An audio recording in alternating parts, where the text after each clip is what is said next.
Sure.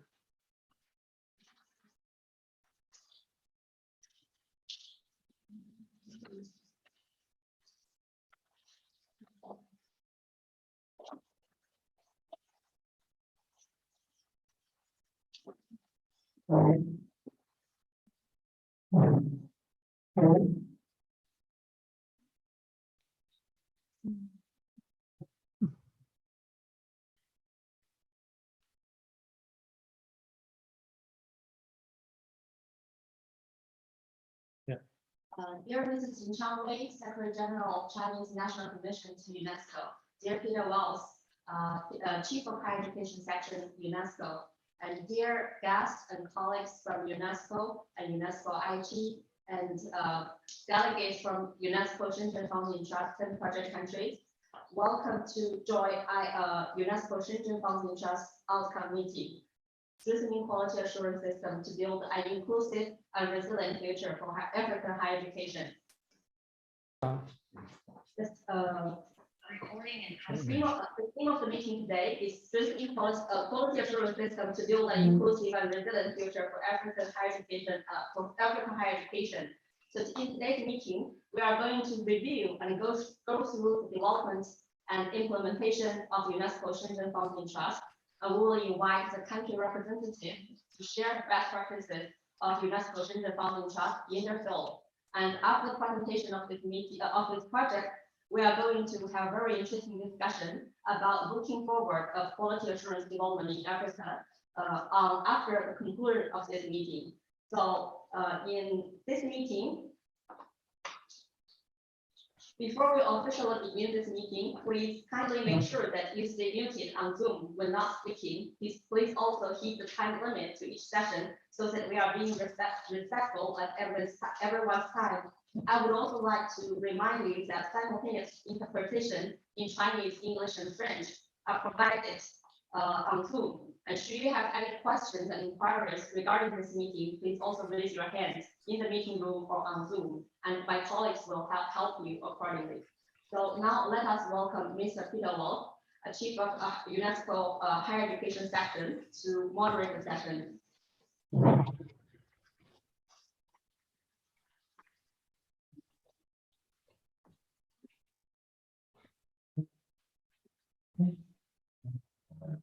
Thank you very much. Thank you very much, Joanne, and good afternoon, ladies and gentlemen, dear colleagues, dear friends. It's really a pleasure to have everybody here, finally in person.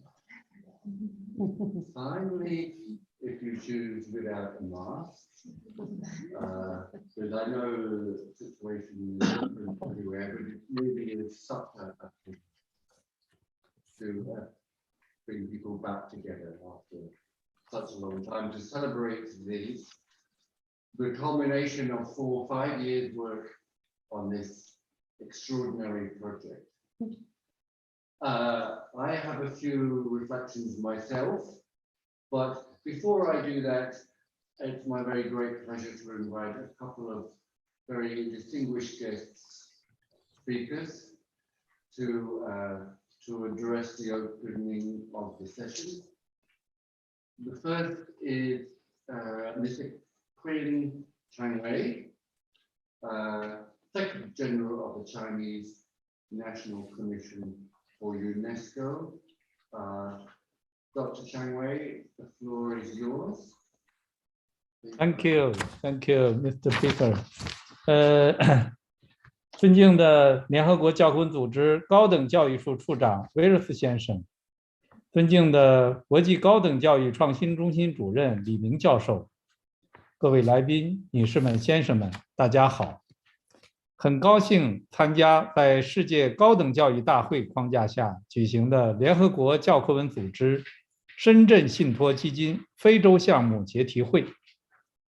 我谨代表中国联合国教科文组织全国委员会，对项目的顺利结题表示热烈祝贺，对为实施项目做出不懈努力的非洲各国伙伴、教科文组织秘书处和有关地办以及创新中心的各位同事表示诚挚敬意。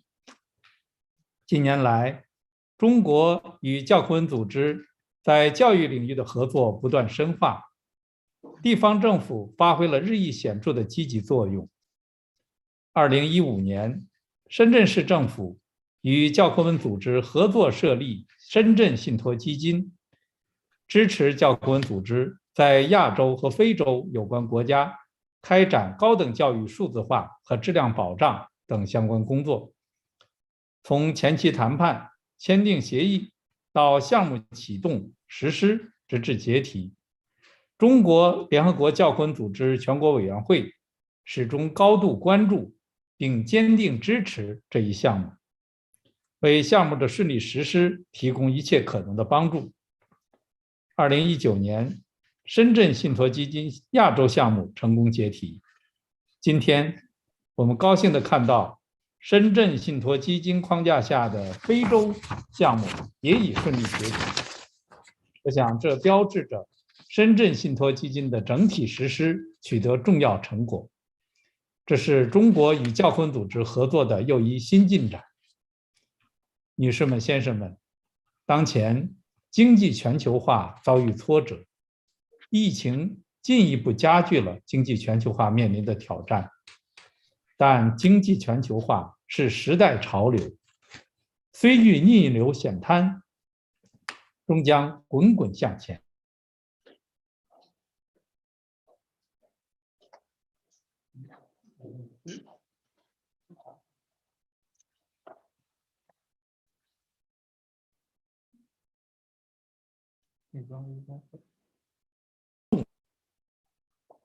It's from his side.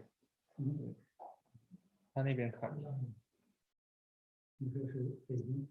Yeah. Mr. Chin, it seems your network is interrupted.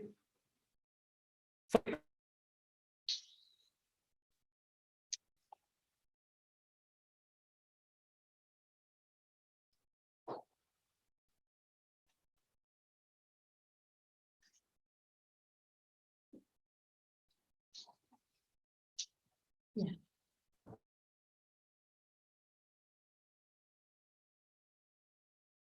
你说是秦康威的，对，他的，那他现在知道吗？看不到。他有上次给他有那个是在这边。那这个提供了。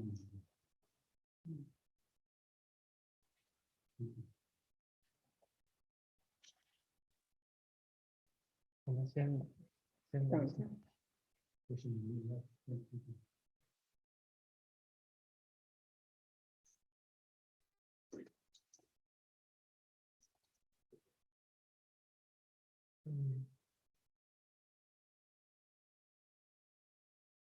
就是发过去了，没关系，等一下，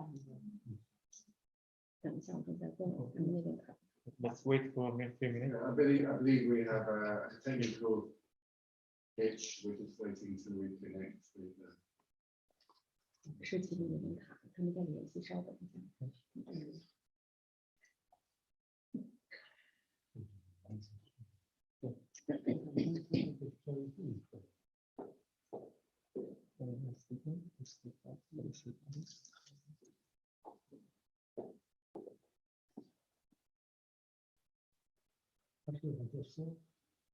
就是网卡了，没事儿，就是蒋经理已经在联系上面。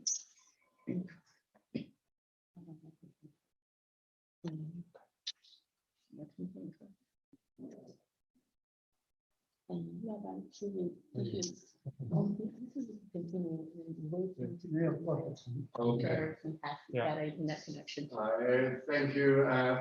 We are still trying to reconnect with Professor Chang Wei, but perhaps we can continue the session now and come back to Dr. Chang Wei if he can. So for now, it gives me very great pleasure to invite our second opening speaker, Professor Dr. Li Ming, who is a former Deputy Mayor of the Shenzhen Municipal Government, currently Director of UNESCO-ICHEI, and if I may say, rather the godfather of our Shenzhen Funds-in-Trust Africa project. Professor Li Ming, the floor is yours. Thank you.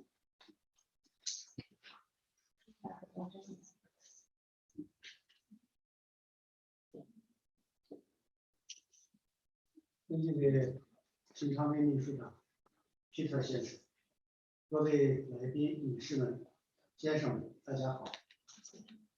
很高兴在巴塞罗那参加联合国教科文组织深圳信托基金非洲部的协提会。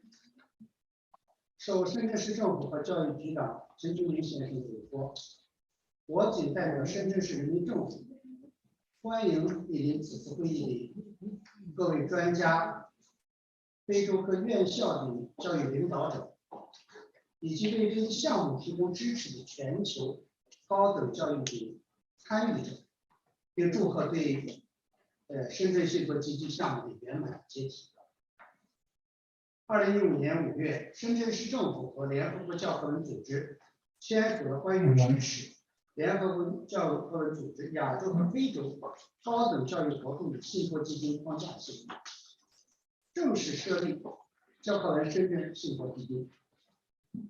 这个基金共分为亚洲和非洲两个部分，其中关注教师混合教学能力的亚洲项目已经于2019年9月解体。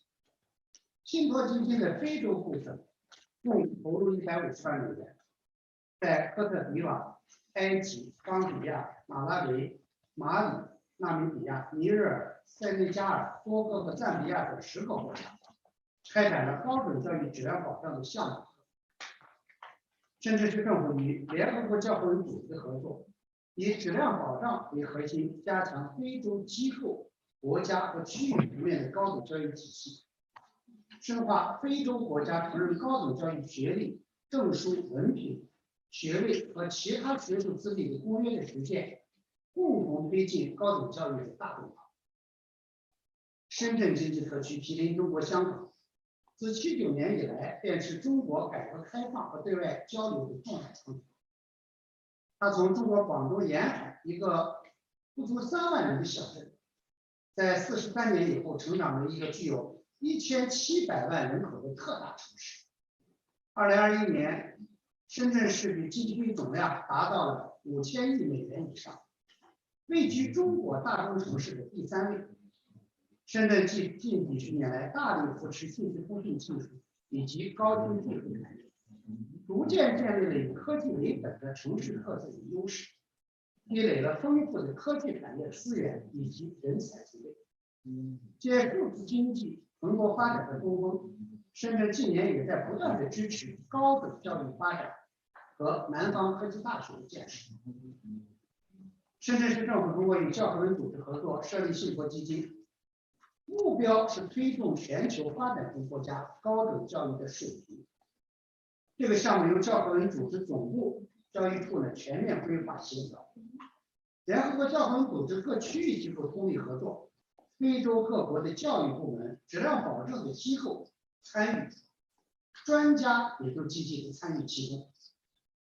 作为深圳信托基金的监督和协调方面，教科文的高等教育创新中心积极努力为这个项目的策划和发展做出自己的贡献。教科文组织深圳信托基金在非洲取得了阶段性成果，在科特迪瓦、马里、尼日尔等和多哥建立了新的质量保证机构。埃及、冈比亚、马拉维、纳米比亚、塞内加尔和赞比亚等国的质量保证机构也得到显著的加强。非洲质量保证网络和东非质量保证网络的工作也有深入的发展。那么深圳市愿意与本次信托基金为起点，积极参与教科文组织的合作，与来自全球各地的合作伙伴推进非洲及全球高等教育的发展。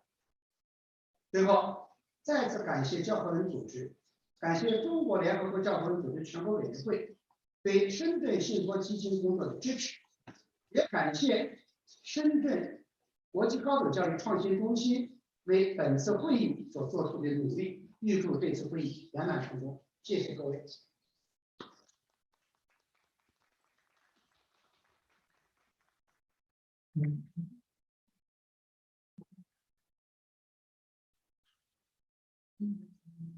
Thank you very much indeed, Professor Lee, for those really warm, welcoming and encouraging words.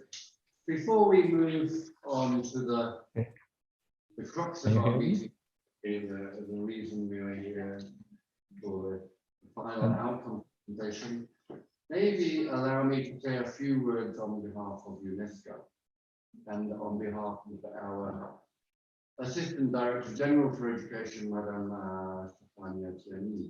This Shenzhen Funds-in-Trust project, so well supported by WHEC, has really been a game changer for higher education quality assurance in the Africa region. Just to say that we have had a number of very desperate calls from other countries across the region. Can we please be involved? Can we join this? When is the next round going to be? We need this too, we need this too, because they have heard how important it has been and how successful it has been in not only establishing new quality assurance mechanisms, agencies, processes, but also building capacity. Africa is not alone in needing help for quality assurance in higher education. It's global, everywhere. And one thing that I always like to recall is that quality is in the eye of the beholder to a certain extent. So it's not one size fits all.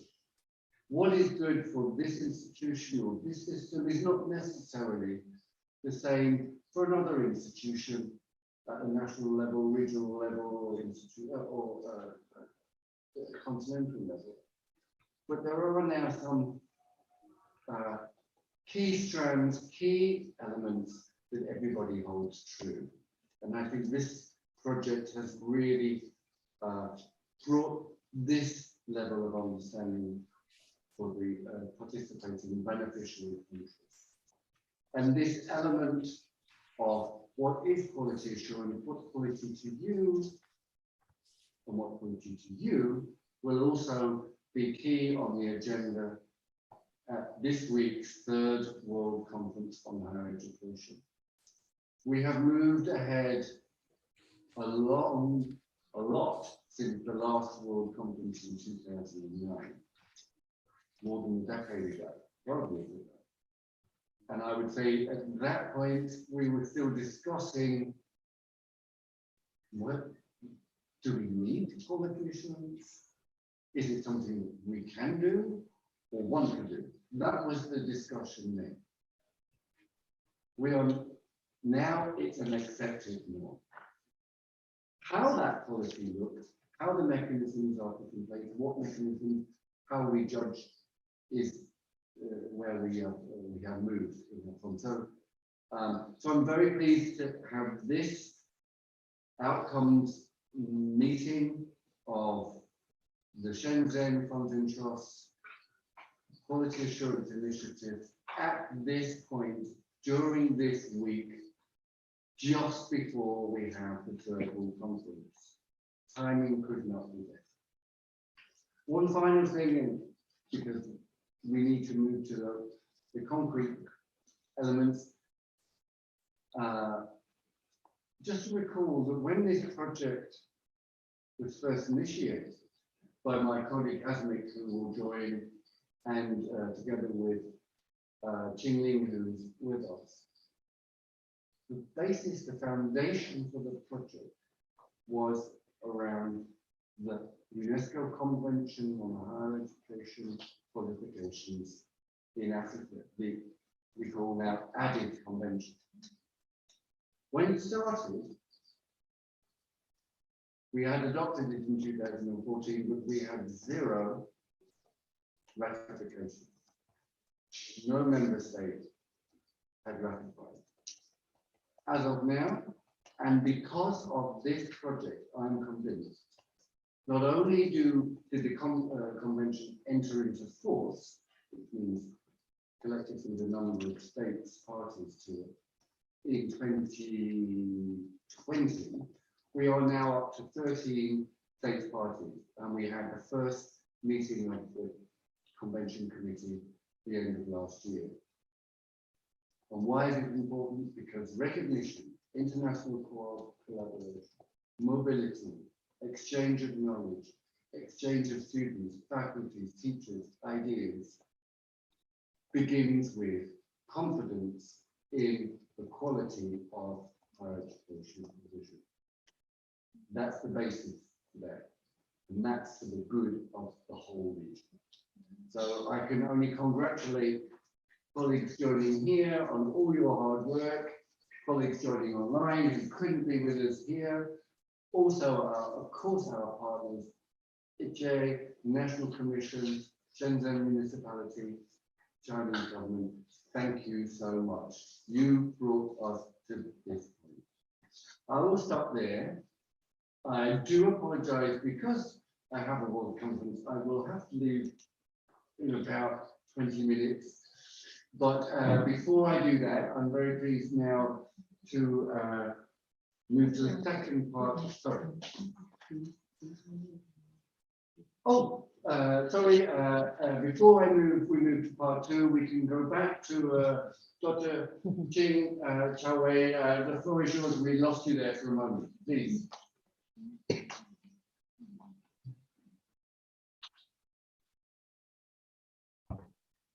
Thank you. Sorry for the connection. 女士先生们，我们要推动经济全球化，朝着更加开放、包容、普惠、平衡、共。Can you hear me? Sorry. Yes. Not very clear. Sorry. OK. 我们要推动经济全球化，朝着更加开放、包容、普惠。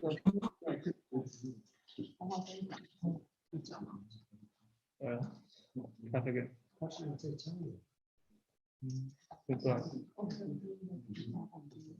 Lost again. I think we continue. Yeah, we can continue to the next session. Oh, okay. Sorry. There's a problem. Some connection. Sorry. Yeah. Can you hear me? Sorry. Please continue. 推动经济全球化更加开放、包容、普惠、平衡、共赢。那么，促进教育的交流合作是重要基础。那么，当前随着世界各地，特别是非洲地区高等教育入学人数大幅增加，学生、教师、研究人员和技术工人的跨国流动愈发频繁。建立高等教育质量保障体系，促进高等教育学历的跨国承认显得尤为重要。深圳信托基金项目响应这一时代需求，围绕教科文组织非洲优先战略，聚焦高等教育质量保障，帮助科特迪瓦、马里、尼日尔、多哥等国从无到有建立并完善了高等教育质量保障机构，支持埃及、冈比亚、马拉维、纳米比亚、塞内加尔、赞比亚等国加强了高等教育质量保障机构的能力建设，并巩固了非洲的区域性质量保障网络，是南南合作与南北南合作的典范。相信随着时间推移，这一项目的重要价值将日益显现。我们期待深圳市政府与教科文组织在已经建立的良好基础上不断深化合作，共同谱写支持发展中国家教育事业，推动2030教育议程的新篇章。中国联合国教科文组织全国委员会将坚定支持深圳市政府与教科文组织的各项合作，坚定支持非洲优先战略，为促进全球教育发展、推动构建人类命运共同体做出积极贡献。最后，预祝本次结题会取得圆满成功，谢谢大家。再次抱歉，这个网络遇到问题，让给大家增添麻烦。Thank you。Thank you so much, Dr. Chingwei, and we understand that technology is not always our friend, but we are very glad that you were able to join us. So thank you so much. Thank you. So now I believe we can move on to the second part of today's meeting, and I'm very pleased to be able to welcome my dear colleague Hasmik Torshan, who is actually joining us from Paris headquarters. Are you there, Hasmik? Peter, Hasmik's not there. I think we could go to the meeting. Oh, okay. It seems that Hasmik is not online, so in the interest of time, and let's move directly to the amazing video that I may say was pulled together in remarkable time on the project from ICHEI. So, obviously.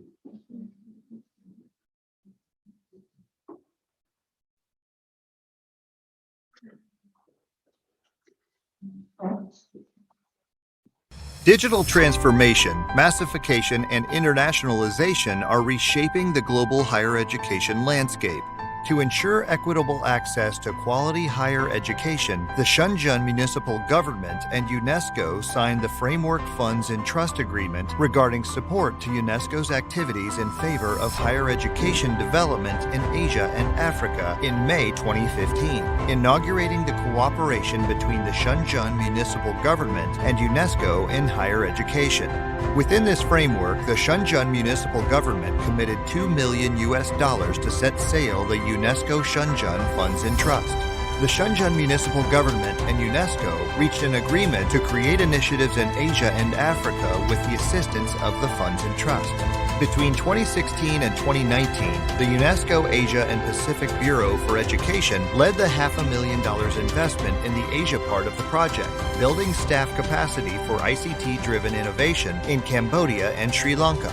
The African project, titled Strengthening Quality Assurance in Higher Education in Africa, was undertaken by the Higher Education section of UNESCO headquarters in 10 African countries from 2017 to 2022, with a budget of $1.5 million. The UNESCO SFIT project in Africa marks the first cross-country collaboration dedicated to quality assurance of African higher education among UNESCO projects, aiming at developing quality assurance systems, strengthening higher education systems, and facilitating the implementation of the Addis Convention.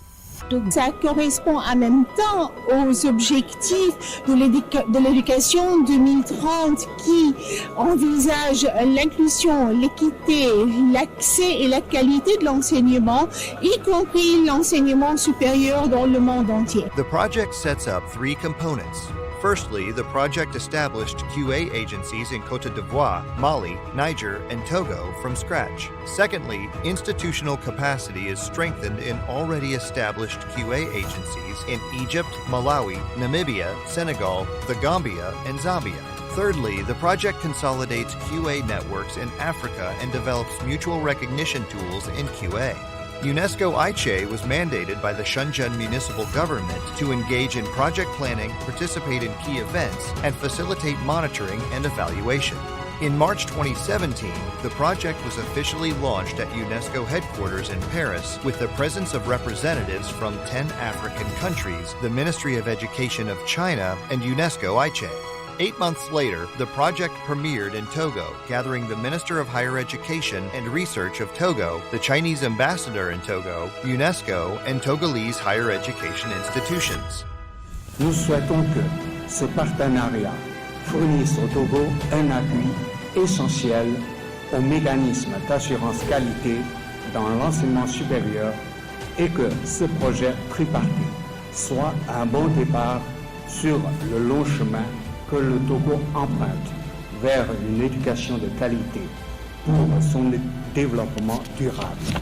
Starting from Togo, the other 9 project countries subsequently commenced local operations and executions. The project's participatory approach, national ownership, and tailor-made activities assured its relevance to the project countries' needs and their sustainability. Le projet a mobilisé aussi bien le gouvernement, les établissements du secteur privé, les établissements du secteur public, et les parties prenantes et les acteurs. The first working component of the UNESCO SFIT project in Africa is to support the establishment of national QA agencies in Côte d'Ivoire, Mali, Niger, and Togo. In December 2017, the Ivorian Minister of Higher Education and Scientific Research summoned the National Quality Assurance Commission. Ce projet a permis à tous les établissements de la Côte d'Ivoire d'enseignement supérieur, tant le privé que le public, de vraiment se lancer dans ce qu'on appelle l'assurance qualité. The next May, the Malian National Assembly adopted the law to create the Malian Quality Assurance Agency. Within another 9 months, the Council of Ministers of Niger passed the decree to establish the National Agency for Quality Assurance in Higher Education. In Togo, special committees were set up to elaborate on legal texts and policies for the creation of a national QA agency.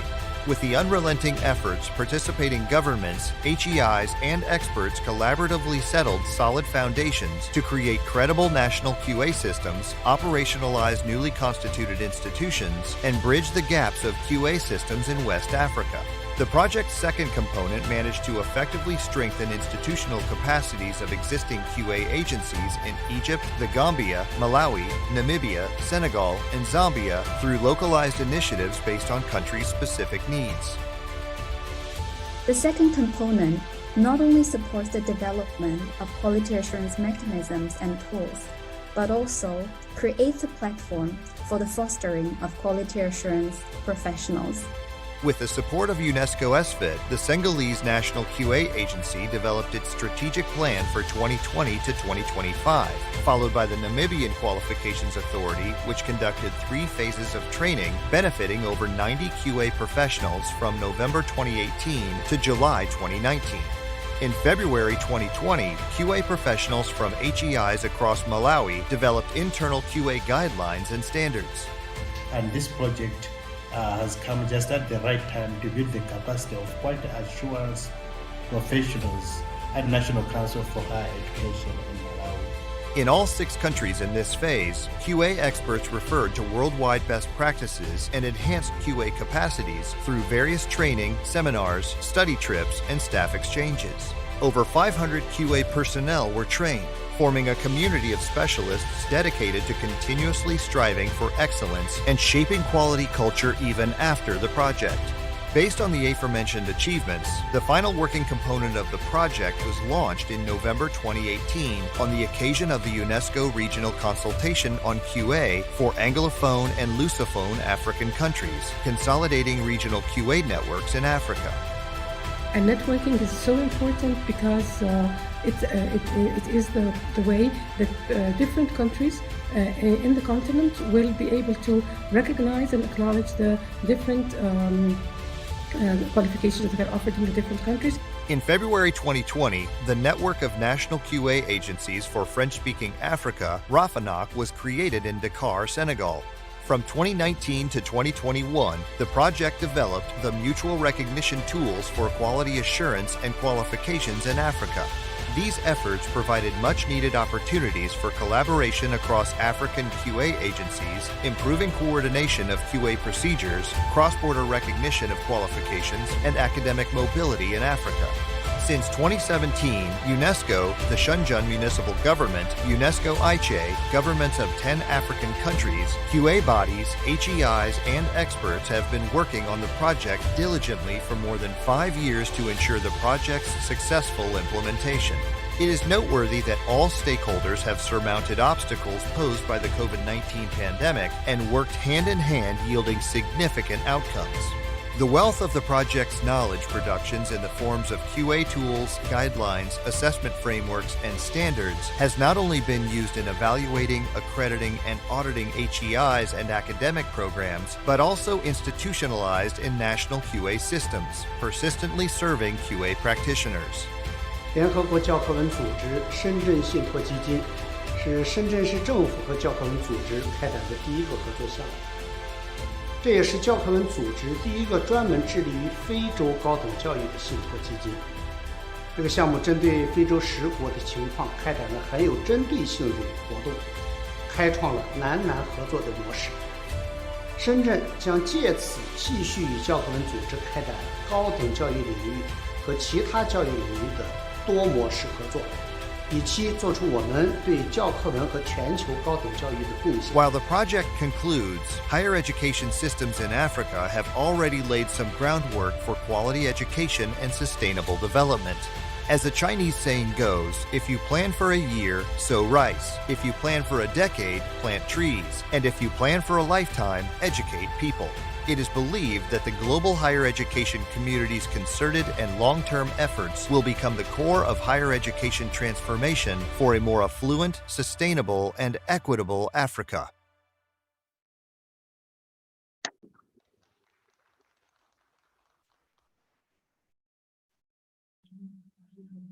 That was truly quite brilliant and really inspiring. Summation of the context and the success of the project and the future it holds. So thank you very much, ICHEI. Joanne, I know you were doing and your team on that, so that was really well appreciated. Now, my understanding is that Hasmik, you are able to connect with us now. Are you there?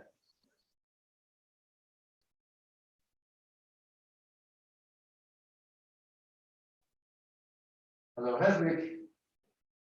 This is Barcelona calling for the results of the Paris jury. Hi,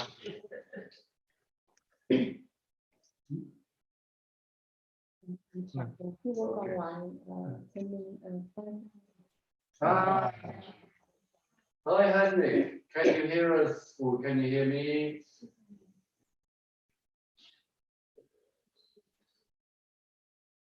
I think you may be on mute. Maybe you need to unmute yourself. We can see you, Hasmik. We just can't hear you.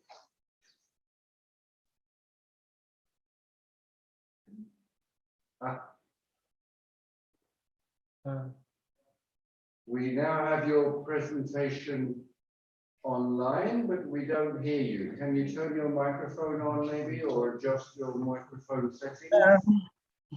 Sorry. Yeah, here I can hear you.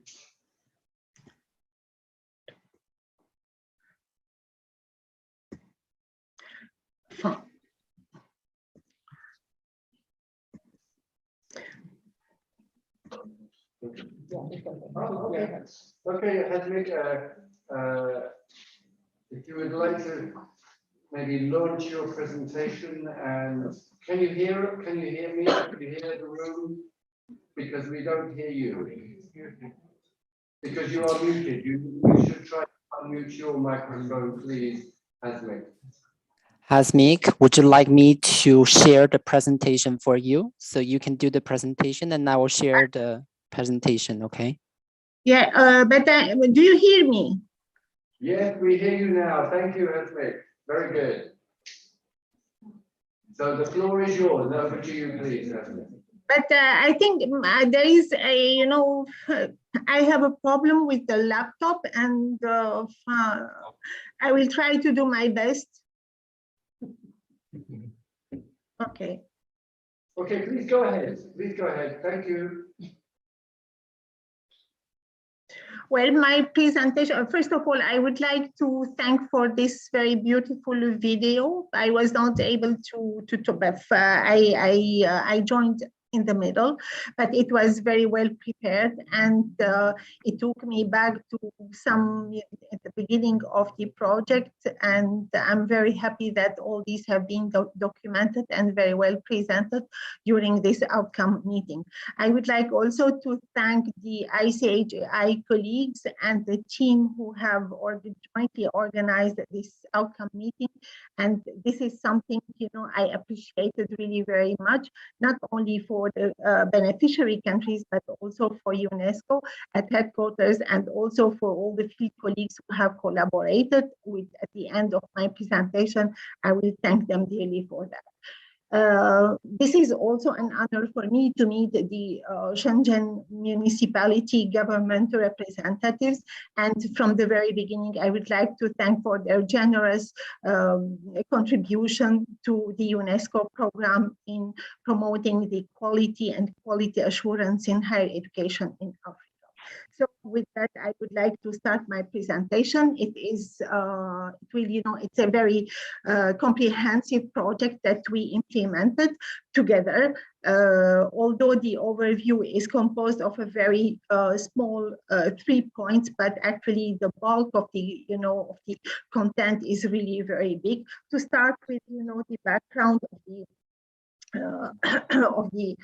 the initiation or the genesis of this project was mainly was taken into consideration the prevailing challenges in higher education worldwide, and mainly in Africa, where there is a massification globally and also in Africa as well.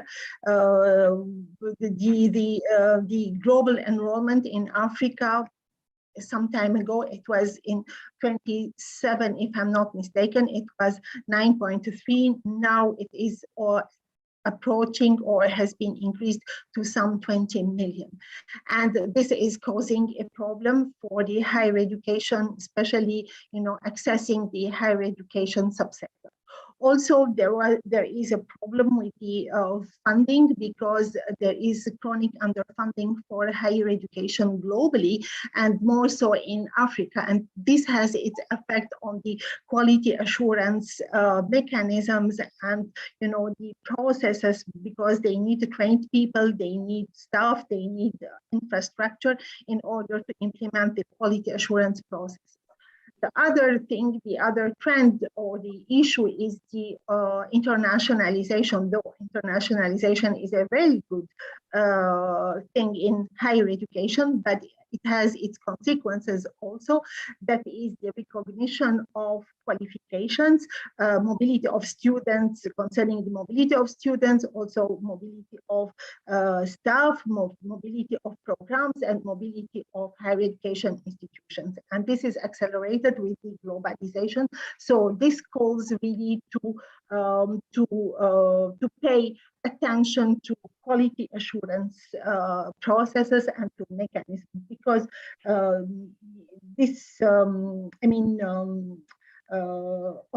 sorry, I forgot also the diversification of higher education institutions, because we have different types of higher education institutions, including now the open and distance learning, and also the advent of the ICT in education, which has its impact on the teaching and learning processes. So this brings to the forefront the importance of quality assurance in higher education and its governance, the governance of quality in higher education. By the time we were discussing these difficulties or these issues, it was globally a very important event took place. That was the ICHEI Declaration Framework for Action and the Education 2030, and there it was the importance of SDG, which underlined the importance of robust quality assurance structures in higher education systems. So based on that, I'm really accelerating, because I think I lost a lot of time, so I'm jumping at the top of the slides, but we'd like to go into the most important. So the SDG 4 was the common denominator for all the sustainable development goals, and higher education is interdisciplinary in its nature, where you have research and many other SDGs are related to it. So the quality and the quality assurance mechanisms are in the heart in order to achieve all the SDG goals. It was against this background in 2015 where the Shenzhen Municipality Government contributed or offered the $2 million US, of which 1.5 million they asked us to prepare a project for the development of quality and quality assurance in higher education in Africa. This came really at a very good time. So taking into consideration the challenges, taking into consideration the at that time, the newly adopted Incheon Declaration Framework for Action, and to put into implementation the SDG 4 in Africa, we developed this project. So the project has it has 10 beneficiary countries, which were all mentioned in the video, starting with Egypt, Côte d'Ivoire, Namibia, Mali. And we will go into all these countries by components. But the overall objective of this project was to assist the African higher education systems.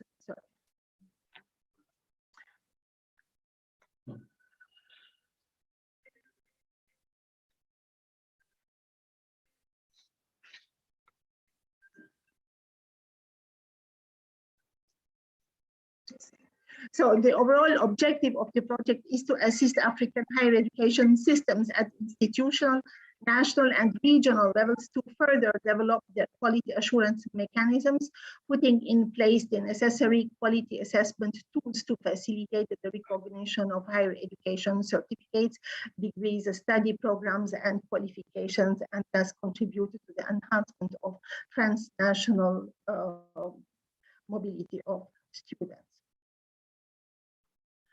The project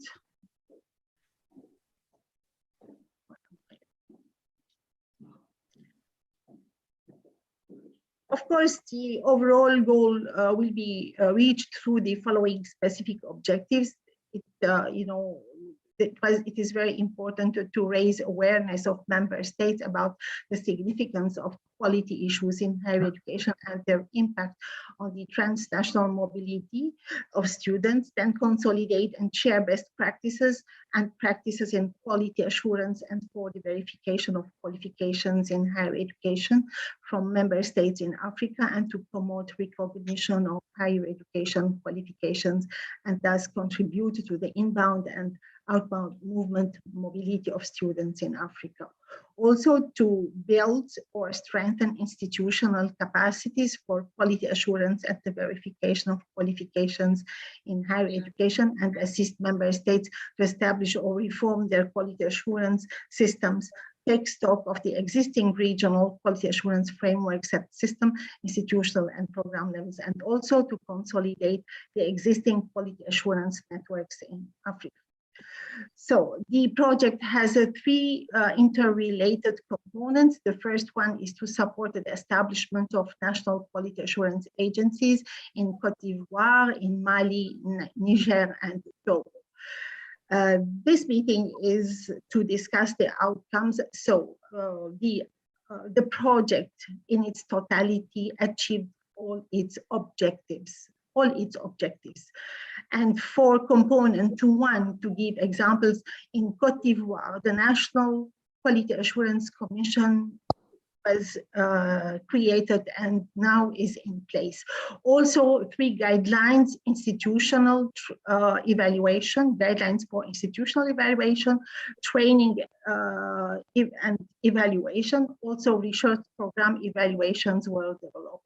These processes were of participatory nature, including all stakeholders in higher education and research system. It is very important to include all stakeholders in quality assurance. That includes the employers, that includes the students, the faculty, the administrative staff of a university, and also the high rank officials in a ministry who are responsible for planning, funding, and all the relevant areas in order to support the system implement the quality assurance mechanisms. Also, the various quality assurance training seminars organized by the Director General Quality Assurance in Côte d'Ivoire in 2018, 19, and 21 have enabled higher education actors in Côte d'Ivoire in their great diversity to obtain the basics necessary for the implementation and the development of the quality culture, which in French they call it démarche de qualité. In Mali, although Prof. Kita now he will do a very detailed presentation of what he has done, but it is worth to mention that from the very beginning, Mali has developed or resulted in the, how should I say, the actions were very timely, and they, the Mali, the AMACSUP, the Agence Malienne d'Assurance Qualité, they were very, they developed the quality assurance very quickly, and it was in September 2018 already the agency was in place. Also, they did a lot of capacity building. In institutional capacities of a young agency were strengthened by capitalizing on the fundamental choices in external and internal quality assurance experienced in Senegal, Morocco, France, and Belgium, where they undertook benchmarking or internships or sharing of best experiences. You know, meetings were organized together with Senegal, Morocco, and also with HSRS of France. They came, and also in Belgium. In Niger, also the agency was established. As an output, the agency was there, and now capacity building activities are all over Niger. They are working. In Togo, the project had a little delay. But there was a very important awareness raising campaign in Togo, both in Lomé and in Kara, the two capital cities of the country. And I participated at least to the launching, and I saw myself the involvement and the happiness of the students that the quality assurance agency had to be established, and that mechanisms and standards and whatever the processes are going to be placed, or the setup of the agency was in the making. I'm sure the representative of Togo now will expand on the details.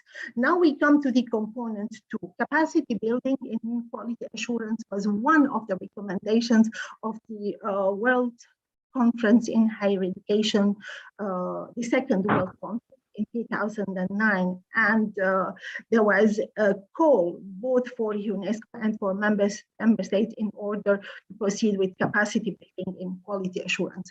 So for this, we can say that in, for example, this is not the right, sorry. Okay, we can start with Gambia. I'm sorry, I had some difficulty in the preparation of my PowerPoint, and my laptop was not working, so I see a sort of a mix-up between the different versions. So in Gambia, the project was implemented by the National Authority for Quality Assurance and Accreditation. Dr. Joe is there. He will do his presentation also in a detailed manner, but there were, you know, the project had a they conducted sensitization meetings with all stakeholders on QA system and also how to implement the Addis Convention. There was a needs assessment and also training of the leadership and intensive training on external and internal quality assurance. And in their case, they also integrated the TVET dimension in the quality assurance policies of Gambia.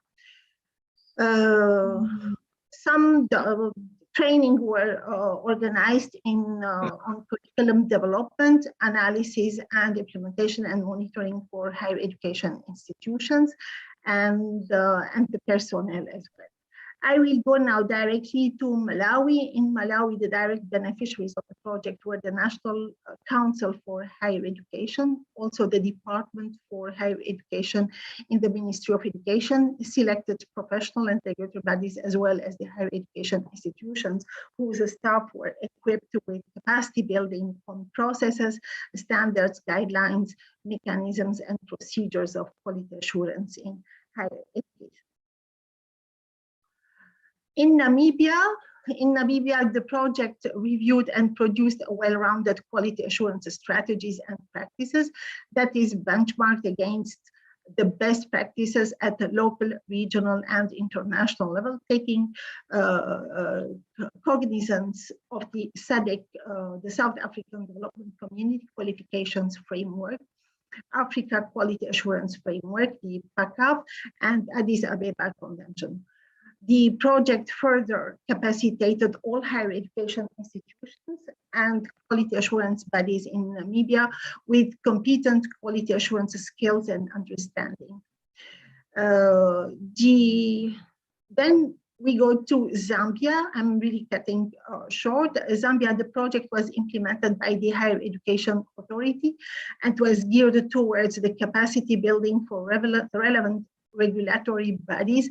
The project embarked on capacity building for quality assurance professionals and organized national, sub-regional, and regional seminars for enhancement of quality assurance management, capacity building in quality assurance functions, and assessment for accreditation, re-accreditation, standard setting, auditing, monitoring, and evaluation, and also internships of the quality assurance staff in a more matured systems.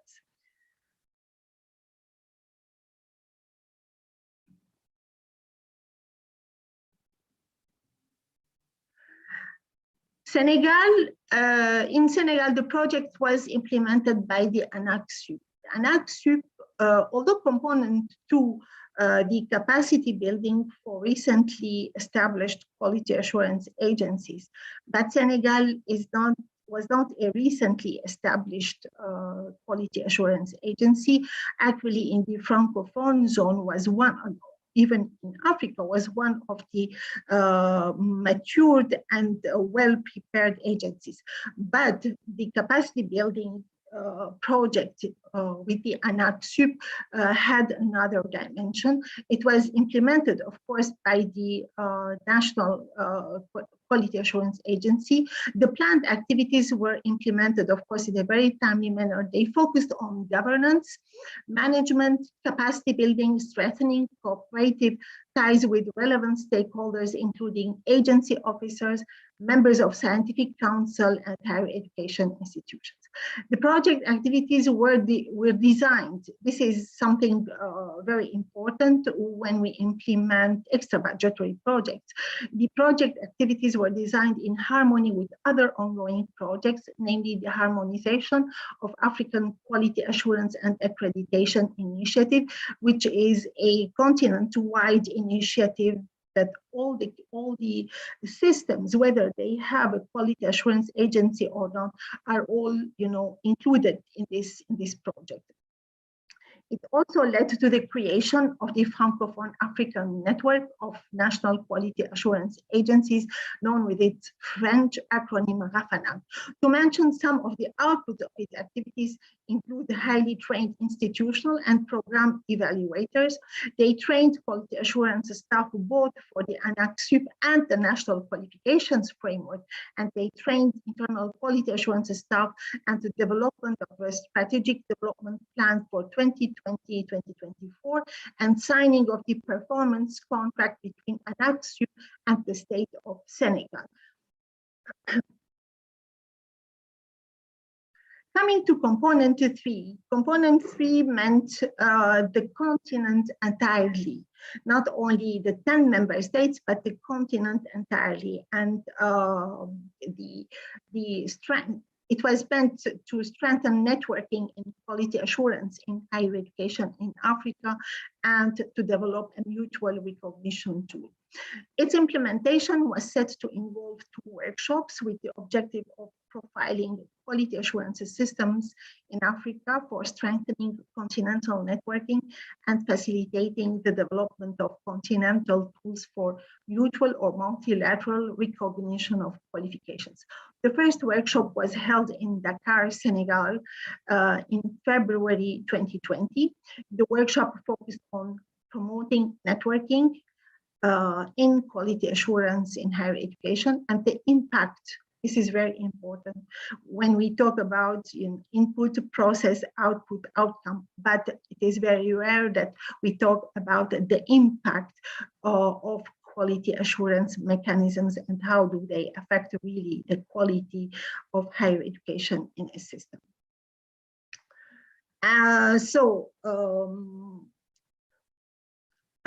It also focused on facilitating the development of tools for mutual or multilateral recognition of qualifications in the continent. The tools were intended to provide a reference point for mutual recognition of qualifications by African countries, and hence intended to guide the individual countries in developing or upgrading their national system for recognition of qualifications. Therefore, it is expected that the tools, so as to facilitate effective implementation of the Addis Convention, the mutual recognition tools for national quality assurance agencies in Africa were unanimously adopted by all African countries during the validation workshop, which took online from 31st of May to the 2nd of June 2021. To that meeting or to that workshop, we were very pleased to see our ICHEI colleagues also who were present, and they really supported the project. Now, what are the achievements? The project achieved its objectives. The activities implemented according to the validated work plans elaborated by countries for component 1 and component 2. Here I mentioned this because the projects were tailor-made and each project responded to the needs of the country or to the beneficiary country which is participating. Then the national quality assurance, for example, under component 1, the national quality assurance agencies are in place. They are set up now and they are ready to proceed. Some of them they are doing, like Mali, Togo. We hope that soon they will start. Niger also, and Côte d'Ivoire hopefully soon. Then the national technical team set up by ministries with designated focal point for national coordination team, including management, are in place because the capacity building activities, whether under component 1 or component 2, they meant also to train high rank officials in the ministries of higher education, especially those dealing with planning and accreditation and re-accreditation processes. The component 3 implemented directly by the, I have to say that component 1 and component 2 were implemented by the field colleagues, by the 4 multi-regional bureaus of Dakar, Harare, Egypt, and 3 offices, yes, but we had also and Abuja, and we had also in Namibia the Windhoek office who cooperated with us closely. So component 3 was implemented directly by the headquarters in relation with the bodies of existing and relevant networks. Under this component, I'm happy to mention here that a new network was born, that is the RAFANAC.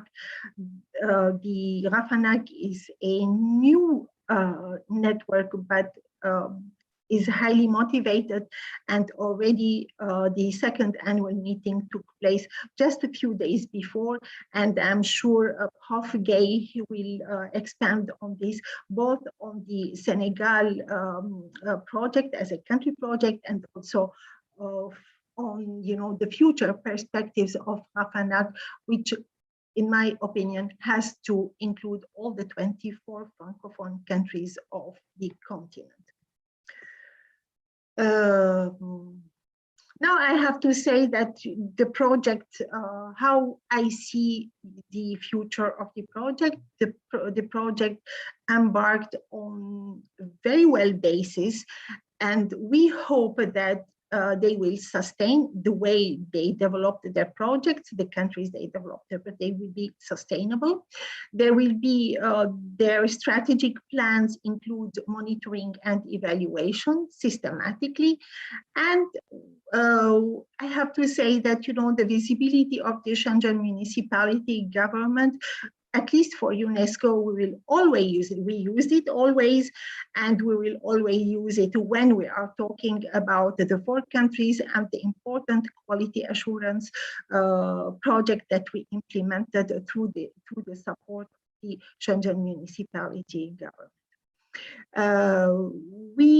In implementing this project, or when I say we, UNESCO, we also cooperated with our other partners. For example, the launching of the kick-off meeting of the whole project in Africa was done back-to-back with the ministerial meeting of the CAMES zone, because annually they organize ministerial meeting, and that was, the kickoff meeting was done back to back when we were organizing the quality assurance meeting for Francophone Africa.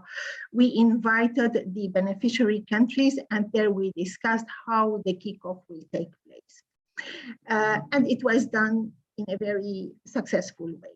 Also in Johannesburg, when we were implementing the regional conference for Anglophone and Lusophone Africa, together with the South African Qualification Authority, we organized a midterm review, and we invited the Association of African Universities, the Inter-University Council for Africa, and all the other networks. They were present, and it was a very successful event. In Dakar, and it was very successful also. We invited all the quality assurance authorities and the agencies of the continent, and there we discussed the importance of the Shenzhen project. So what I would like to say is— just to interrupt you, we're running slightly behind time, so okay, I'm about to finish, Peter. Peter, just for 1 minute.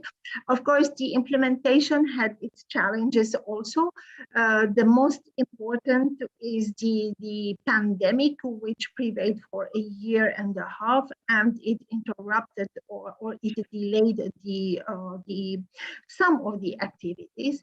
There was also some political instability in some countries that affected also the implementation in some countries, not all, and also some change in focal points. For example, those are the focal points are ministerial or are appointees. So whenever they are obliged to leave their function, someone else has to come. So, colleagues in the regional offices, they had to adapt with this. So with this, I would like to come to the end of this presentation. And sorry again for not being able to join on time due to technical difficulties. Once again, my thanks to you, Mr. Moderator, and to the Shenzhen municipality representatives present today, and to all the audience. Thank you very much, Hasmik. That was a very, very comprehensive and thorough history overview of the project, and we thank you very much for that. Ladies and gentlemen online in the room, unfortunately, I have to go to another meeting now. So I will leave you in the very capable hands of Hasmik, who will moderate the next session, where we will be hearing from some of the project successes from the national and regional stakeholders. I will take this opportunity for those of you who will be staying in Barcelona during the World Conference. I beg you, I have 2,200 people coming on Wednesday. We have pre-registration for your badges available from 4 till 8 p.m. Tuesday afternoon. So wherever possible, if you can come to the venue early to collect your badges and avoid the Malay, avoid the long lines, I would urge you, and please spread the word for that. Thank you very much. Look forward to seeing you on Wednesday. And with that, back to you, Hasmik, for the next session. Over. Thank you very much, Peter.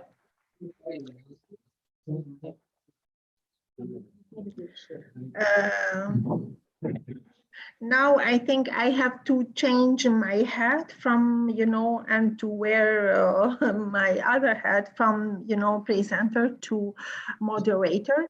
And it will be my pleasure. I will now talk about, the objectives of this meeting, because we all know it's an outcome meeting and why we are gathered here today. But I thankfully invite Professor Abdelkader Kita. He's the Directeur Exécutif Agence Malienne d'Assurance Qualité de l'Enseignement Supérieur in Mali. Let me say or introduce you to the public, Prof. Kita, in another way. You were also the focal point where you worked really hard on the, on putting in place the Quality Assurance Agency. And so now you know the file very well. Now the floor is yours.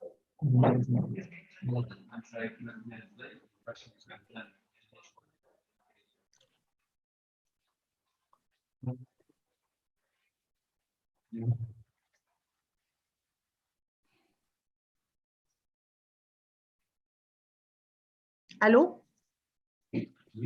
Allô? Allô? Allô? Yes, Hasmik, we could hear you very well. Please continue your moderation. Thank you.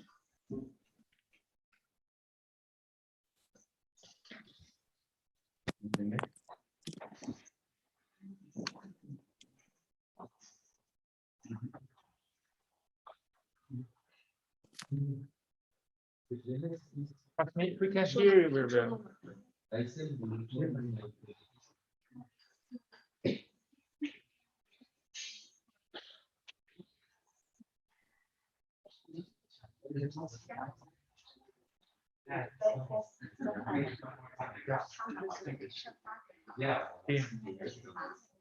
Dean, could you share the presentation for the next speaker? Yes, I will share the screen now. Yes, please. So please do your presentation. Yes, please do your presentation.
Thank you very much. I will speak in French.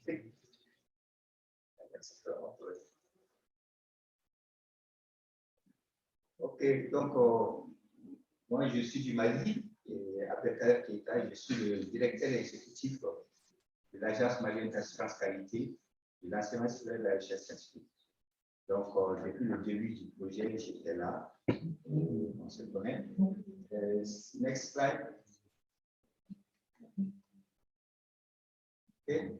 Donc, Asmik en a beaucoup parlé, moi aussi je vais faire un rappel. Hein. Le concepteur du projet, c'est l'UNESCO et l'administration municipale de Shenzhen. On aura le temps de les remercier. Les objectifs, c'est vraiment renforcer l'assurance qualité de l'enseignement supérieur en Afrique en aidant le système d'enseignement supérieur africain à renforcer les mécanismes d'assurance qualité et à mettre en place des outils d'évaluation.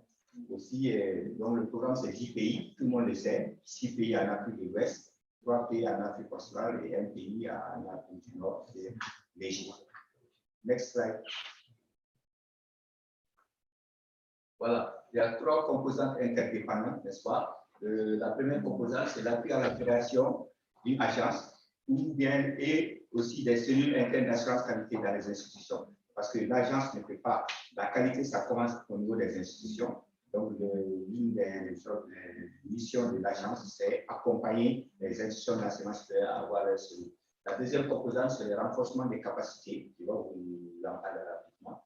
Et puis, le troisième, c'est vraiment le réseautage et mettre les choses en réseau. Et c'est bon de connaître les objectifs parce qu'à la fin, je vous dirais que le Mali a vraiment atteint les objectifs. Les défis ont été élevés et ce projet a été du pain béni pour le Mali, vraiment. Next slide. Maintenant, au Mali, avant le projet, qu'est-ce qu'il y avait? On faisait de la qualité, l'agence n'existait pas, mais il y avait la direction générale de l'enseignement supérieur de la recherche scientifique. Moi qui suis ici, je suis un produit de cette direction. J'ai été chef de division, j'ai été sous-directeur des affaires académiques de la coopération. J'ai été aussi directeur général adjoint. Donc, on a depuis 2006 ce qu'on appelle une commission nationale d'habilitation qui faisait de l'évaluation pour accréditer les programmes, n'est-ce pas? Et puis, on a adopté les LMD en 2008, qui était une directive de 8 mois, mais c'est l'année universitaire 2014-2015 seulement qui a vu la généralisation et tout le monde est rentré dans les LMD. Pour les écoles privées, on exigeait la délivrance des autorisations de création et d'ouverture pour ces écoles-là. Donc, les textes ont été pris en 1994 et en 2012. Aussi, l'une des décisions phares politiques a été la migration de la direction nationale de l'enseignement supérieur en direction générale de l'enseignement supérieur. Et c'est là, avec la création d'une division dédiée à l'assurance qualité et à l'habilitation. Donc, j'étais sous-directeur de cette division affaires académiques et les affaires internationales. Et à ma modeste personne,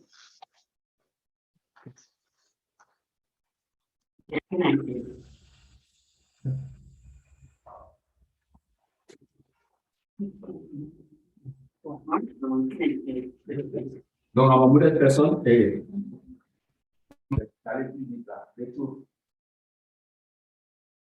Go back, please. Voilà, donc il y a eu la nomination des points focaux au niveau de la direction générale de ma modeste personne. Donc, vraiment, l'avènement de la marque, ça a été vraiment plusieurs étapes. OK, next slide. Maintenant, on va parler du projet lui-même, n'est-ce pas? Le projet UNESCO Shenzhen. Ça a commencé le lancement à Paris en 8 mai-mars 2017. On était à Paris pour préparer une feuille de route pour chaque pays, okay, qui a permis aussi de définir un plan d'action. Et à Yaoundé en mai 2017, avec les Aspect techniques, on était là aussi pour présenter par pays le plan d'action, c'est-à-dire qu'est-ce qu'on devrait faire pendant tout le long du projet et aussi le suivi et la supervision parce que c'est différent. C'est bien de mettre en place des projets, mais il faut un suivi. Il faut aussi échelonner sur le temps. Vous voyez la belle photo à l'UNESCO avec Asmik, ces jours était absent. Voilà. Et puis ça, c'est l'équipe du Mali. Et on a une bonne équipe qui est devenue aujourd'hui l'équipe de la Maxi. Next slide. Alors, on m'a dit de parler de la composante 1, n'est-ce pas? C'est ce qui nous concerne surtout, c'est-à-dire l'appui à la mise en place, à la création d'une agence nationale d'assurance qualité et à l'opérationnalisation des cellules internes d'assurance qualité. Les cellules internes se trouvent au sein des universités. Donc, les activités menées dans le cadre de ce projet sont les suivantes. Il y a 10 activités phares. Vous allez voir que c'est très important. Donc, on a commencé le projet en 2017-2018 par une étude de faisabilité de l'assurance qualité qui a été financée par ce projet. Ça nous a permis de connaître où est-ce que nous en sommes, quelles sont les réalités au niveau du Mali, qu'est-ce qu'il faut faire pour avancer. Et on a connu un consultant qui a fait cette étude. Et voilà, la photo là, c'est la présentation des résultats de cette étude. Donc, on a partagé avec le monde universitaire l'état des lieux et le consultant a proposé même une feuille de route pour le développement de la science qualité. Donc, la première activité, c'était l'étude sur l'état des lieux et le partage des résultats. Next slide. Après cela, pour mettre en place notre agence, parce que l'agence n'existait pas encore, il nous fallait nous inspirer des expériences d'autres pays. Donc, ce projet nous a permis vraiment d'aller voir d'abord au niveau du Sénégal, qui était le pays le plus proche et le pays le plus avancé. Parce que depuis 2012, le Sénégal a son agence, l'ANAXI. Et voilà que Pabré, père son âme, qui était là. Et on a vraiment allé voir les choix fondamentaux en assurance qualité interne et externe. L'objectif, c'était de préparer l'opérationnalisation de l'entité AMAC, qui n'existait pas encore. Moi, j'étais à la direction générale de l'assurance supérieure. Donc, on préparait. Donc, on a été voir l'expérience du Sénégal. Next slide. On a été voilà, aussi au HERS en France, n'est-ce pas? Et là, on a été voir comment appréhender le fonctionnement d'une agence nationale au quotidien. Comment ça marche, quelles sont les bonnes pratiques, quels sont les points de vigilance.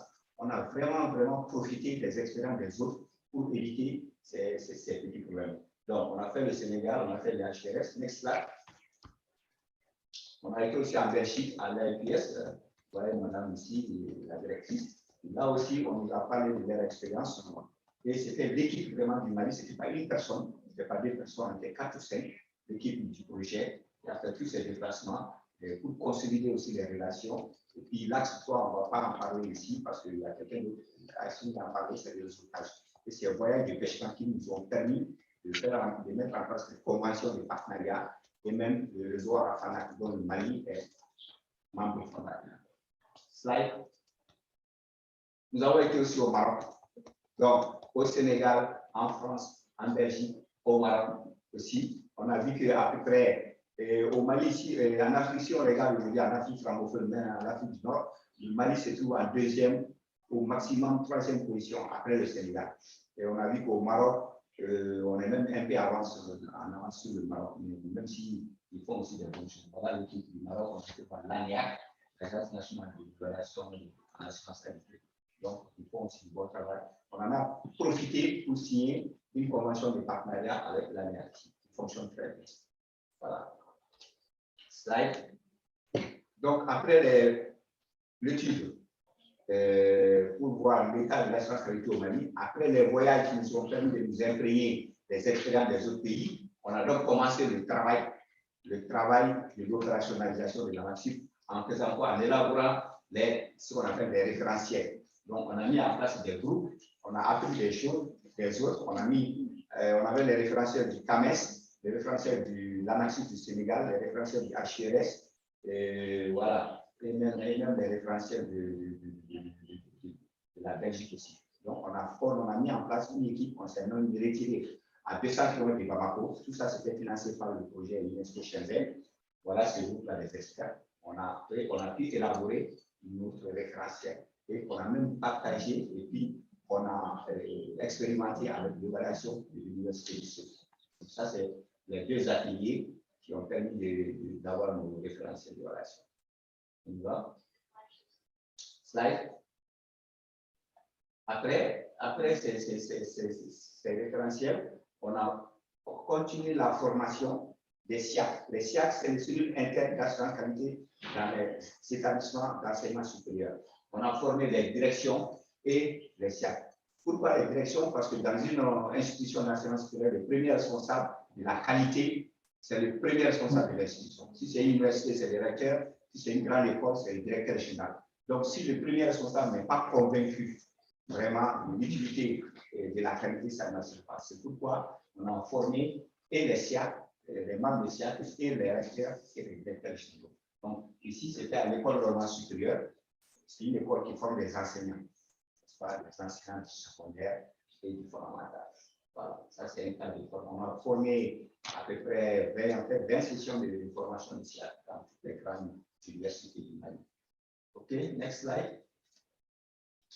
La 8e activité phare, c'était vraiment d'élaborer le manuel de procédure opérationnelle de la future AMAC.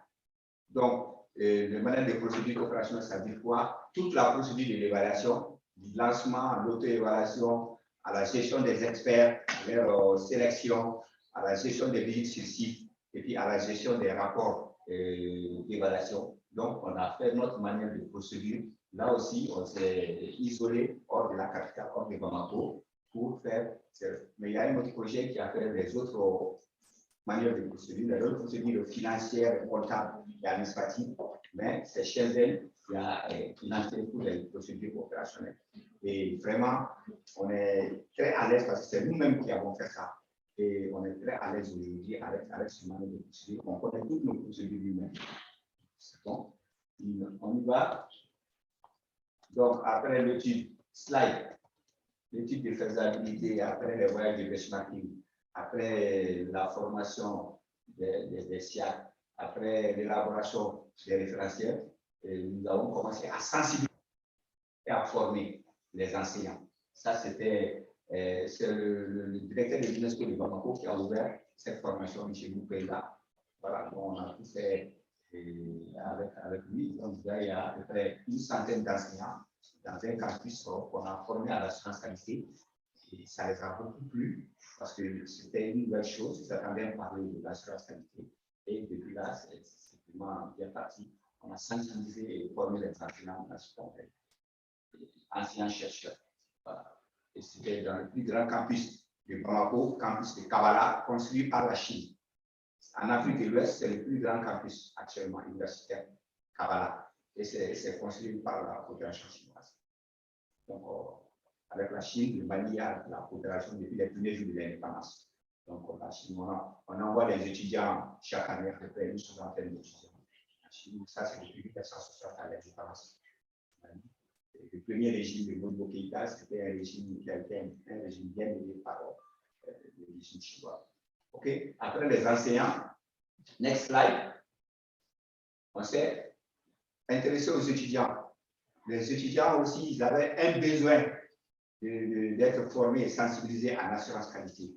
Voilà, ils étaient très contents. Ils ont même créé un groupe WhatsApp étudiants assurance qualité. Ouais, ils sont venus de toutes les universités, des grandes écoles de Bamako et du Mali. N'est-ce pas? On a 5 grandes universités et une se trouve à Sénégal, les 4 à Bamako. Et les grandes écoles. Voilà, la session avec les étudiants, c'était très intéressant. Ils ont beaucoup aimé et ils ont même aujourd'hui créé un groupe WhatsApp. Chaque fois qu'il y a une formation, on balance sur le groupe WhatsApp et puis il relève. Voilà, et on a profité aussi pour les former en LMD, pas seulement en assurance qualité. Voilà la 10e activité phare. Et voilà, on a fait beaucoup de choses dans le cadre de ce projet UNESCO Shenzhen. On peut continuer. Next slide. Voilà, les résultats obtenus, c'est vraiment du pain béni. Nous, on va remercier à la fin, mais les capacités du pays ont été renforcées. Il y a beaucoup de personnes qui ont été formées, n'est-ce pas? Il y a eu la création de l'agence. Et sans l'UNESCO Shenzhen, peut-être on allait créer la marque, mais ça n'aurait pas la même vitalité. On a été formés avant, on a été voir chez les autres comment ça se passe. Tout cela nous a permis d'éviter les erreurs des autres. Voilà. Et puis, le directeur exécutif de la MAXIP, que je suis aujourd'hui, j'ai été le point focal national du projet UNESCO Shenzhen. Donc, ce projet a permis de me former, de me faire connaître par les autorités, parce qu'à chaque manifestation, la tutelle, le ministère était convoqué. Donc, le projet UNESCO Shenzhen m'a donné une force pour me former. Et après, donc,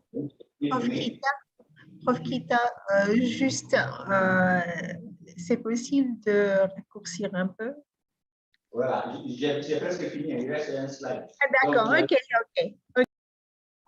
Donc, c'était très important d'insister sur le fait qu'en tant que point focal du projet UNESCO Shenzhen, j'ai été nommé directeur ici de la revue. Et puis, donc, on a eu nos deux référentiels d'évaluation. Il reste seulement pour la recherche, on n'en a pas encore.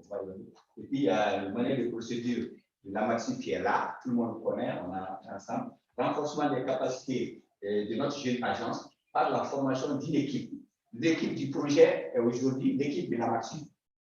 Tous les gens qui ont voyagé là, qui ont fait des expertises après la création de l'agence, je les ai pris. Après la candidature, je les ai pris. Ils travaillent maintenant au niveau de l'agence.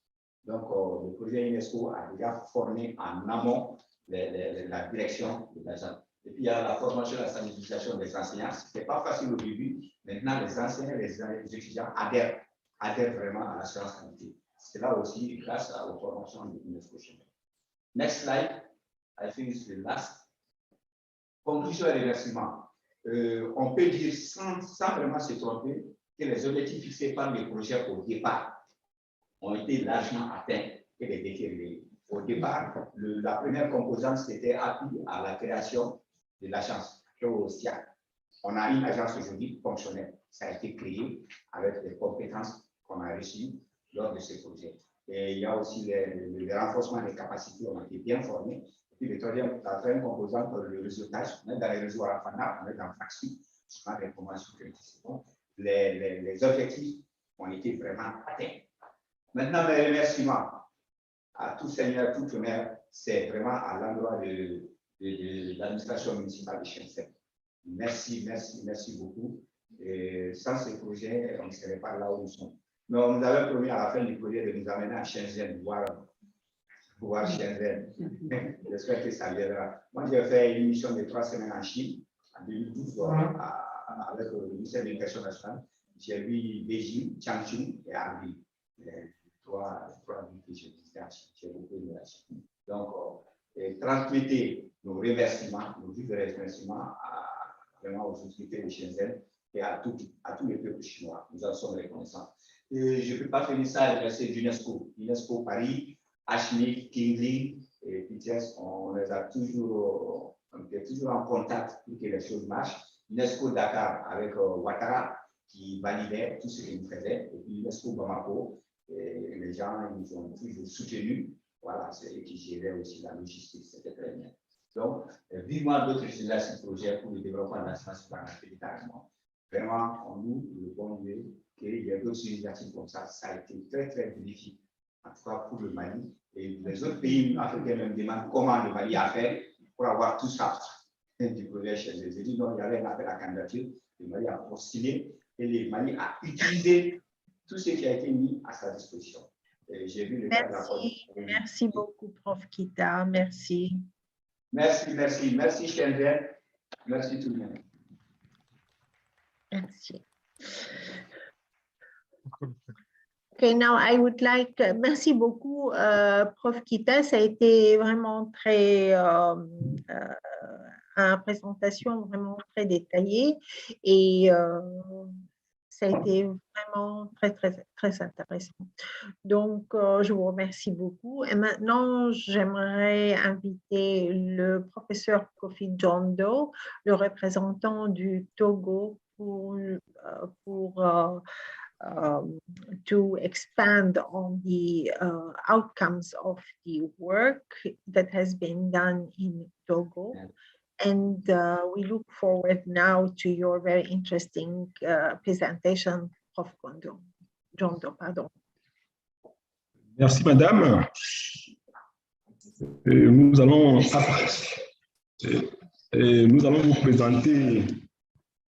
vous présenter à présent le projet tel que c'est exécuté au niveau du Togo.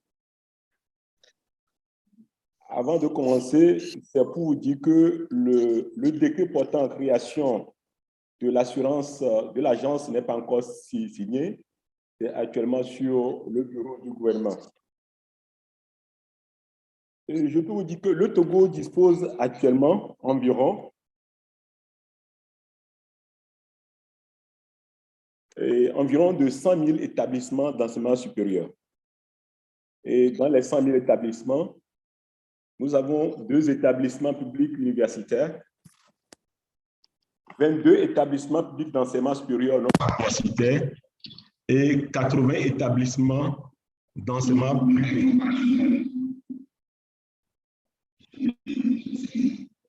Excusez-moi, qu'est-ce qui se passe? C'est un problème là. Excusez-moi parce qu'il y a un problème ici. Voilà, je vais me revenir. Voilà. Nous avons un problème aussi de... Je n'arrive pas à afficher la présentation. Voilà.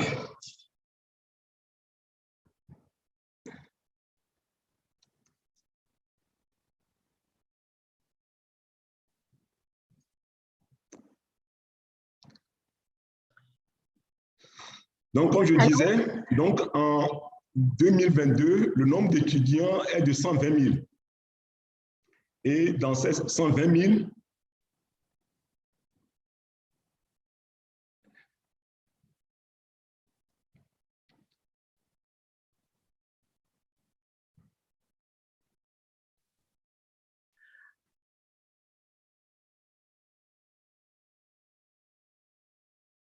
Prof. Jondo, you are muted. Prof. Jondo, you are muted.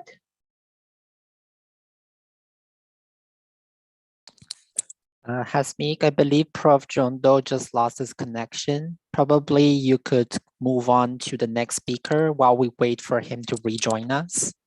Thank you. Thank you. Then let me invite Dr. Jibril Joe, the Director General of NACA, Gambia, in order to expand on the activities that were taken by NACA under the project. So we look forward to thankfully listen to you. Dr. Jill.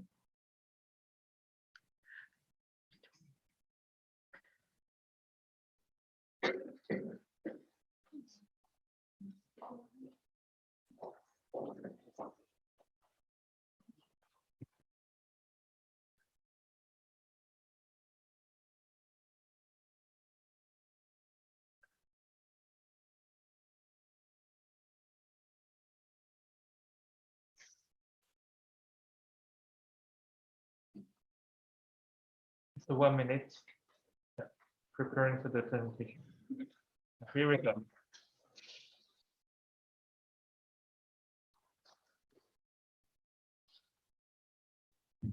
Thank you very much, and good afternoon to all the participants. I bring you greetings from the Gambia. I'm Dr. Jibril Joe, Chief Executive Officer of National Accreditation and Quality Assurance Authority. We are mandated to set standards, monitor compliance, and to ensure quality education in the Gambia. As part of the vision of the Gambia government, the higher education system must be a higher education of development, addressing the needs of the country in terms of development, in terms of manpower, in terms of addressing the needs of the industry and society at large. It was a laudable initiative to benefit from this sponsorship from Shenzhen Municipal Government.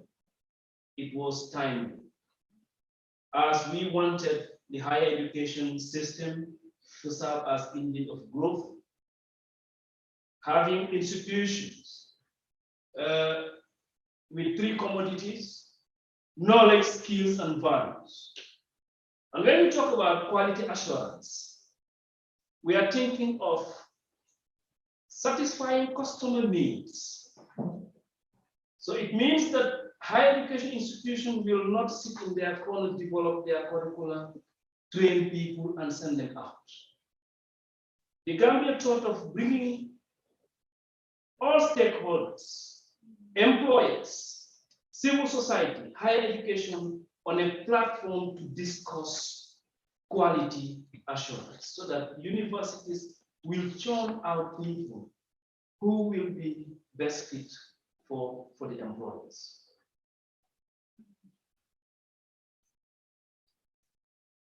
First of all, on behalf of the Gambia government, let me extend our gratitude to the Shenzhen Municipal, this is a typo, I rectified and sent it, it's not the right one. Shenzhen Municipal Government for their magnanimity and to UNESCO for the constant support.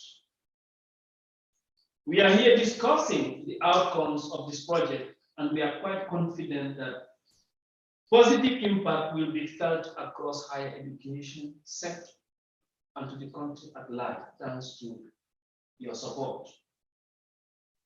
In the Gambia, the component 2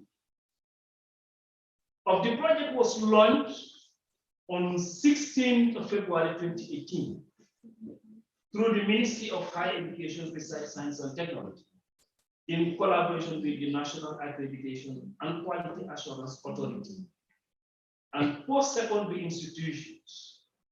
MOHAS and NACA facilitated the successful implementation of the project activities that were organized in 3 phases. During this phase, in 2018, the following activities were completed. Launching of the UNESCO Shenzhen project, together with the Ministry of Higher Education and NACOM, UNESCO NACOM office in Ghana. The project meeting of the national team also was held. We also conducted sensitization programs, which is divided into 3 sub-activities. Media, print media, we also radio and TV talk show and sensitization workshop. Quality assurance is everybody's business, and all the stakeholders must get a common understanding of what the project is about, what the objectives are, and what we have to embark on to make sure that the funds are utilized to meet the objective of the Shenzhen Municipal Government. The second phase consists of the following activities.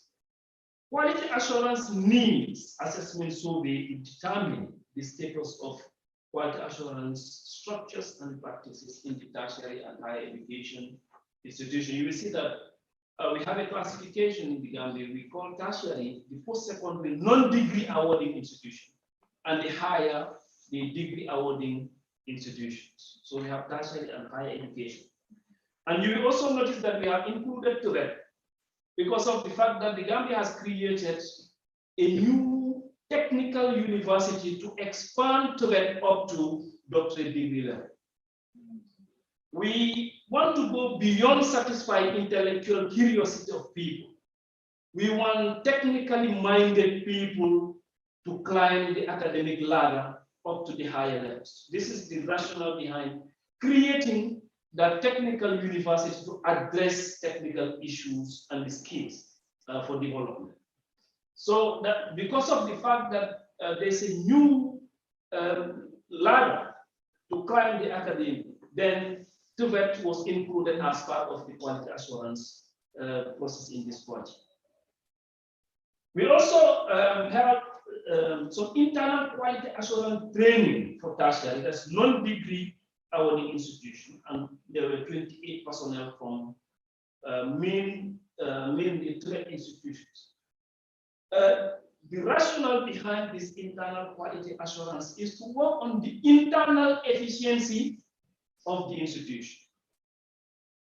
This internal quality assurance units will be responsible for the planning, the execution of the academic plans, the auditing and then taking care of the corrective actions before external auditors come in. So we talk about internal efficiency and external efficiency. The external efficiency will deal with how efficient the product of the universe are once they're thrown out into the industry. So internal quality assurance training for higher education institutions was also conducted. We did it for the non-degree awarding post-secondary and then the degree awarding institution as well. Similarly, we need quality assurance personnel and auditors that will be deployed to go and see what happens within these type of institutions, whether the internal quality assurance units are functioning as expected, and whether these institutions are complying as prescribed in the national standards. Phase 3, between 2021 and 2022, during this phase, the following activities were completed. Sensitization programs, which is divided into 3 sub-activities, that one we already dealt with it. We also have the quality tools were developed, the quality assurance framework document, and it was validated by all the relevant stakeholders. We also developed a very important tool that was not in existence, that is the quality assurance policy that determines what to do in quality assurance in the Gambia. Training of external quality assurance management system. We have created this program to set institutions on autopiloting system. We want them to be ISO certified in the future. So this is why, for all of them, we have initiated the development of quality management system, so that all the standard operating procedures are developed for the management of these institutions and then the faculties as well. And internal auditors and implementers of this quality management system have already started working.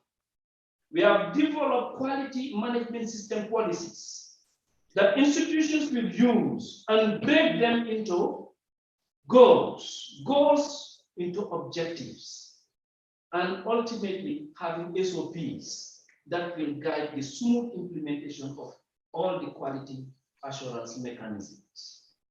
Dr. Joe, can we accelerate a little, please? I will.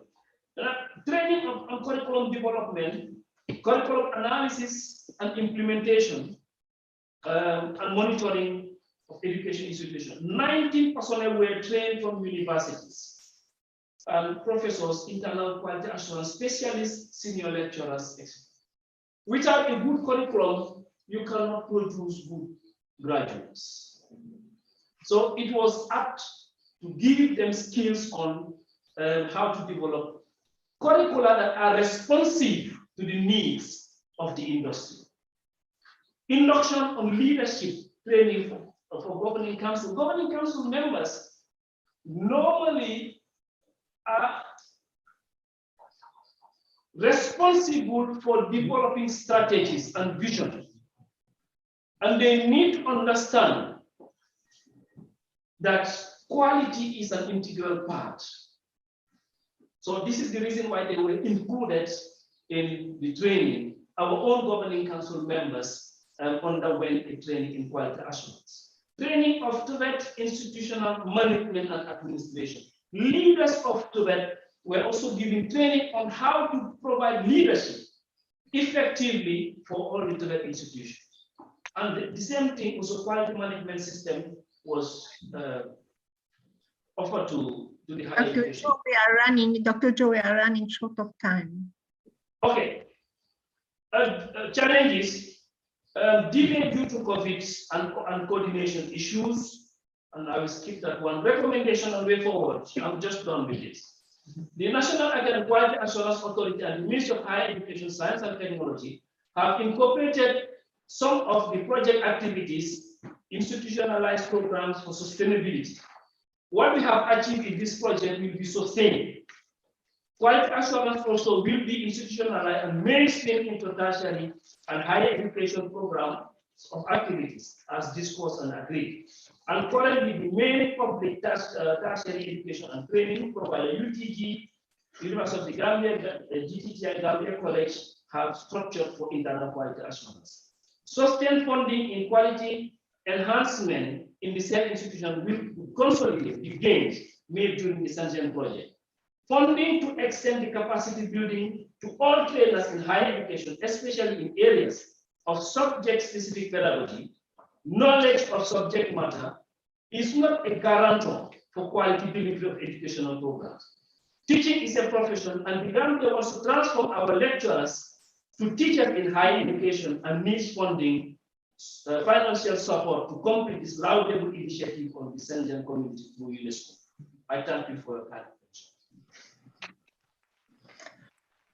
Thank you, Dr. Joe. Now I am happy to invite back Professor Kofi Jondo. He was disrupted, his intervention was disrupted due to technical difficulties. I think he is back online. Prof. Jondo, are you with us? Prof. Oui. Jondo, vous m'entendez? Oui, c'est bon. Oui, je vous attends, madame. Effectivement, nous avons, le Togo a bénéficié du projet UNESCO Schengen. Juste une petite minute, et grâce à ce...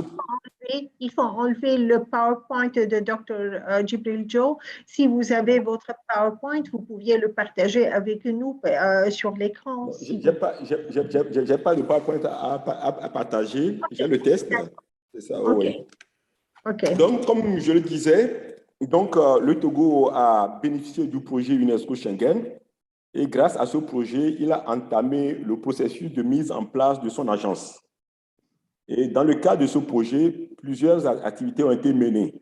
Dans un premier temps, en 2018, il y avait eu un atelier de sensibilisation et de renforcement des capacités des établissements d'enseignement supérieur. Et les thèmes abordés au cours de la sensibilisation sont le thème de l'assurance qualité externe, l'assurance qualité interne, et puis les enjeux de l'assurance qualité. Concernant la mise en place de l'agence d'assurance qualité, il y a eu d'abord une campagne médiatique.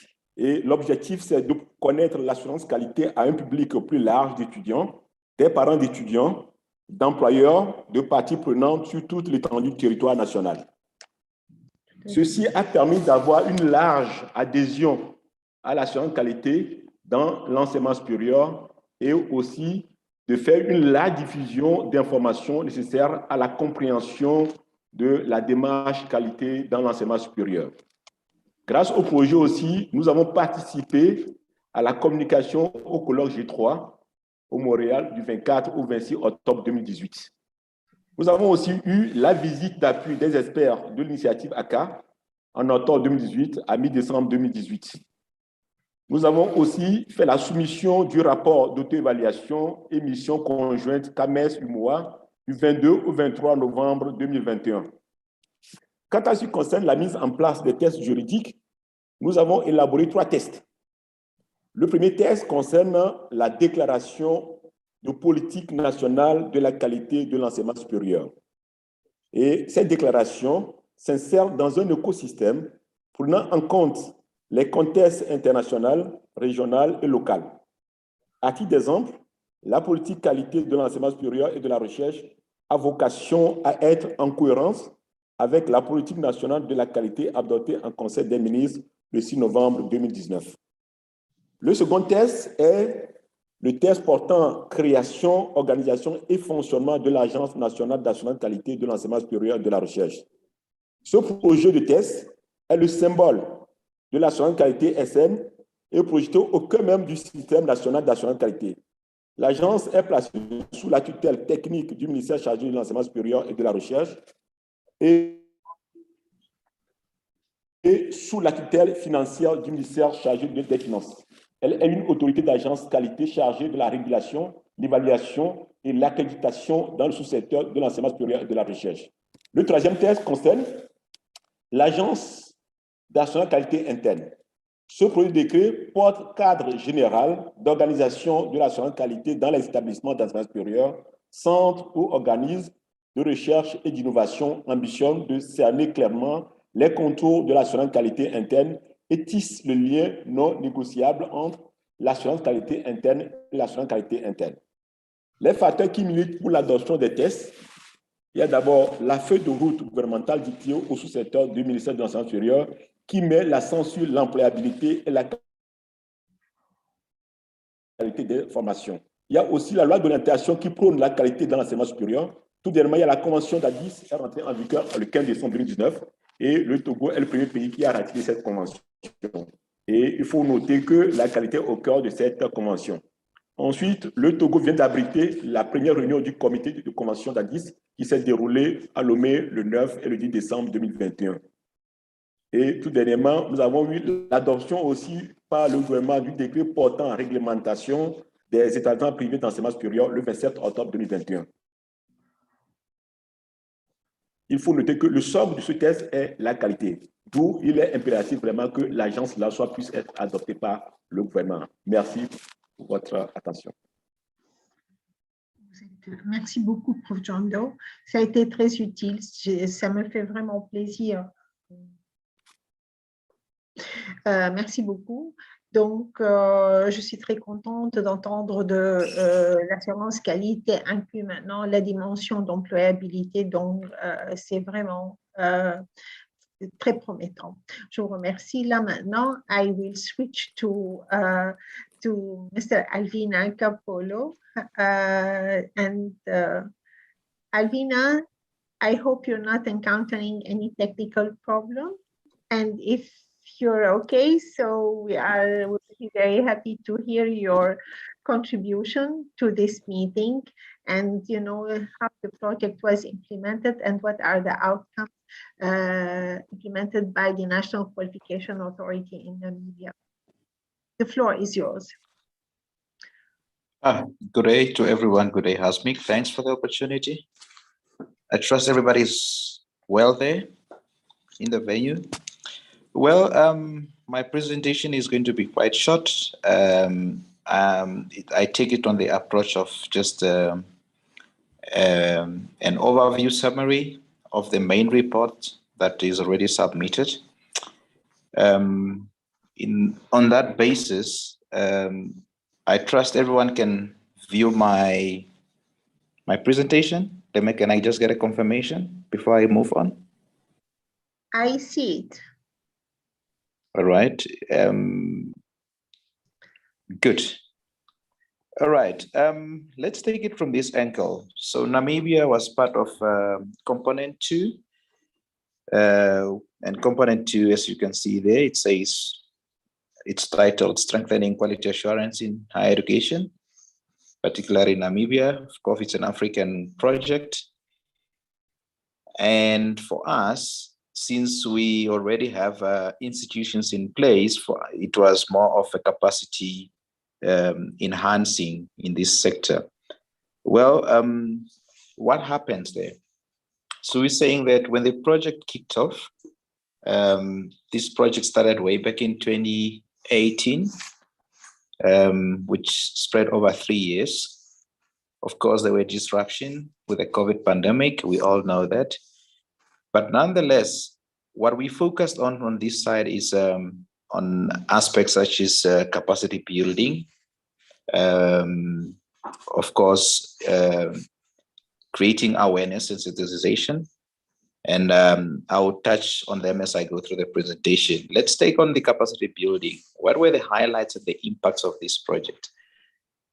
Just to share a little bit with the House, we had about 3 training workshops with the QA practitioners in the different institutions as well as in regulating agencies. The NQA, or the Namibia Qualification Authority, as the task institution, took the lead of the project to roll it out.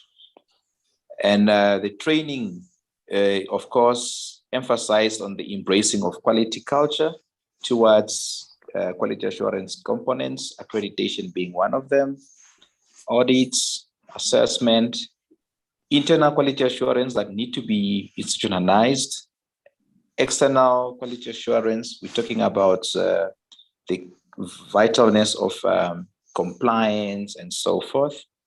And we're talking about more than 50 practitioners representing different institutions have partaked in these training activities. Of course, as I said, it was spread over in 3 phases. That also included representatives of technical and vocational education institutions. And in addition to that, the project lead team from the NQA also undertook a short course training on total quality management that was done or offered by the University of Pretoria in South Africa. And equally at the same time, they also conducted a benchmarking exercise just to tap in some of the best practices from the colleagues in South Africa and all that. We also, as I'm saying I'm talking about Namibia, the position of Namibia. We also hosted a virtual summit, which we took advantage of it to also create sensitization and awareness about the importance of quality assurance when it comes to higher education.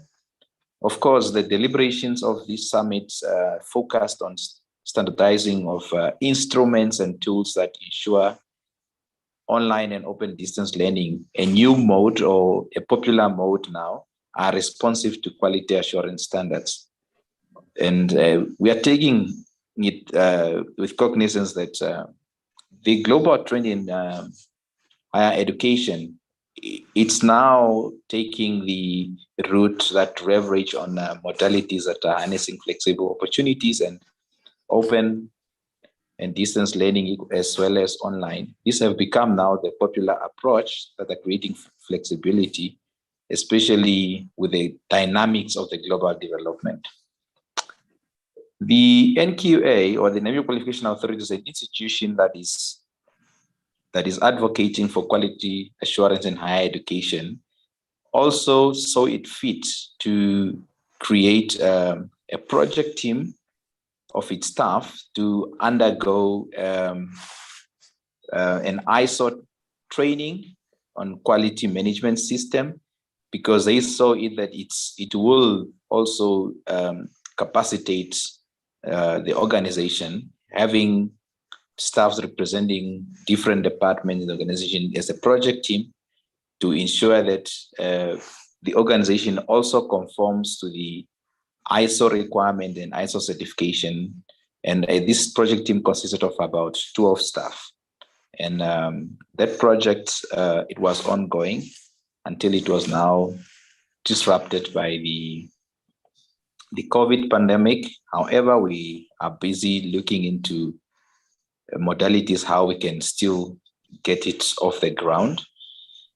And all in all, if I may look into the impact of the project, of course, we're talking about embracing the culture of quality. And it was quite important that what we have observed through the project's implementation, we came to realize that, of course, the participants who were representing different institutions have worked out with knowledge on conceptualization of quality assurance and all the relevant terminologies and concepts that describes quality assurance, and are able also to apply their understanding to contextualize the dynamics that are observed within the higher education sector. Of course, it's quite important to realize the importance of harmonization of the practices, especially given that, as we indicated earlier, that Namibia is not an island and it's within the global space, whereby, as we speak now, the regional body, which is SADC, has also adopted to set up a regional body, and it have stipulated or outlined standards. And it was important for us as practitioners, when we undertake this training, to also realize the importance of or the ideals of harmonization. We also touch on aspects of leadership and administration, as well as governance within the quality assurance space, particularly targeting the higher education, how important it is for them to also get on board, and for processes to be able to run smooth, it needs the buy-in of the of the leadership that is leading the institutions. Of course, they and as you can see there on the slide, one of the challenges, or among others, which we see as critical, there is a need of developing a specialized program for quality assurance practitioners to upscale their skills. We're talking about a need of system rethinking. We looking also into aspects that are challenging us as far as the legal framework is concerned. So there is a need to do some review, and these are processes that these are events that are, or activities that are under process. Of course, when you're talking about the legal review, we are not only talking it from the institutional perspective. It also requires the input of government and the approval of the decision makers. That we are talking about what the instrument that founded the Namibia Qualification Authority, which is the Act of Parliament. We also experience the challenge when it comes to the duplication and the overlapping of roles of the QA agencies in the Republic of Namibia. As we speak right now, globally, everybody is talking about fourth industrial revolution readiness. And it's about also time that we also look into that aspect. How can we integrate it into the higher education as far as quality assurance is concerned? And we're talking about automation of processes. Global changes, of course, global changes impact or have a very, very serious impact on any development. So whatever we need to do here, we also need to peg it to the global developments. Last but not least, under the current economic setups, of course, we are faced with some challenges when it comes to financial resources to commit and ensure that we implement and attain or achieve our objective when it comes to projects. Just to round it off, we are saying that Namibia, as a member country of SADC, it has subscribed to those ideals of harmonization as far as quality assurance standards are concerned. And it's important for us to strengthen these practices and align them to the Addis Convention. Furthermore, we are saying that such developments would therefore support the strengthening of internal quality assurance at institutional level. We are talking about the institution of higher learning there. And it also enables them to conform and respond to the compliance that is commissioned by the external quality assurance regulating agencies. Moreover, the higher education sector is not, of course, we were not spared from the COVID pandemic disruption. And surprisingly, we were sort of caught off guard. However, we responded and acted with resilience, and having adopted to the setting up of mechanisms that ensure that the blended mode of learning is now the practice. However, there is a need to ensure that effective teaching and learning takes place. And as a result, we are now taking the route, and I think the positive outcome of it it's also coming out with the realization of fourth industrial revolution readiness. The main challenge overall is that with quality assurance practices is when it comes to technical and vocational training. That's where the challenge is, because these are fields that require more physical presence of practicals. And I think the area of concern is about the competencies of qualities and whether assessment demonstrate the outcome of competence that match the industry standards and conformity. That is actually the main issue that so far we are struggling to overcome. Other than that, that was the end of my presentation. Thank you very much, Alvina. Thank you very much. It was very interesting. I enjoyed very much listening to you. Now, I would like to invite, I will shift to French. J'aimerais bien inviter le professeur Laminier pour nous briefer sur les résultats ou le travail qui a été fait par l'ANAQ-Sup. Bonjour, Prof. Gay. C'est un plaisir de vous voir, même virtuellement. Mais, bonjour. Je suis très heureuse. Bonsoir Asmik, bonsoir tout le monde. Je voudrais remercier les organisateurs de cette rencontre très intéressante sur le projet Shenzhen et vous faire le point sur ce qui a été réalisé au niveau de l'ANAQ-Sup Sénégal et ce qui a suivi les conséquences, c'est-à-dire tout le réseautage. Bon, tenant compte du temps qui nous a été imparti, qui était d'environ 5 minutes, nous allons essayer de vous faire la présentation à partir de 3 diapositives. Vous voudrez bien partager notre présentation? Je l'avais envoyé tout à l'heure. Est-ce que c'est disponible?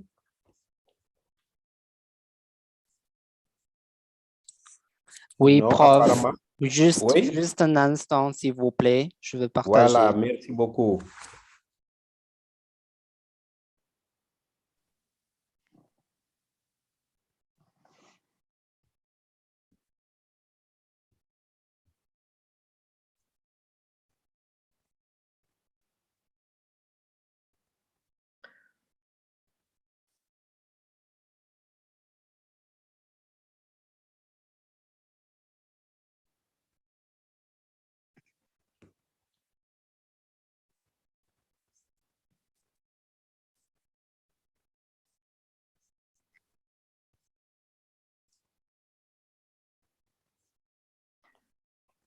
Alors, en attendant que le PowerPoint soit en place, je voudrais résumer qu'il y a principalement, voilà, c'est bon, c'est en place, principalement 3 types d'activités.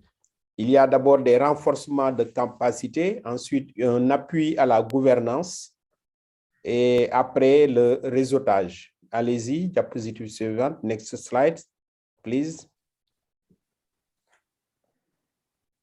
Voilà, pour le premier point, le premier programme, qui est le renforcement de capacités techniques et scientifiques du personnel de l'ANAQ-Sup, des experts externes chargés des évaluations et aussi des membres du conseil scientifique et des membres des cellules internes d'assurance qualité dans les établissements d'enseignement supérieur. Il y a eu 4 types d'activités. D'abord, la formation des experts externes. L'ANAQ était déjà lancée, avait besoin de mettre en place ces experts externes. Évidemment, ça passe par un recrutement, mais aussi à la formation. Cela a été réalisé à partir d'ateliers et 52 experts externes ont été invités à cette formation et ont effectivement suivi. 37 participants de 2 jours ont été donc invités à cette rencontre, formation puis échange. Ensuite, il y a le volet complémentaire qui est le renforcement des capacités au niveau des cellules internes d'assurance qualité, au niveau des établissements d'enseignement supérieur. Jusqu'à maintenant, jusqu'au projet Shenzhen, disons, il n'y avait pas encore de prise en charge de ce niveau et le projet a permis d'aller vers un atelier de formation des responsables de ces cellules internes d'assurance qualité et de ce qui était impliqué dans ces cellules internes, c'est-à-dire les différents responsables. Ainsi, il y a eu un renforcement de capacité de 30 responsables de cellules internes d'assurance qualité, aussi bien au niveau des établissements publics d'enseignement supérieur que des établissements privés d'enseignement supérieur.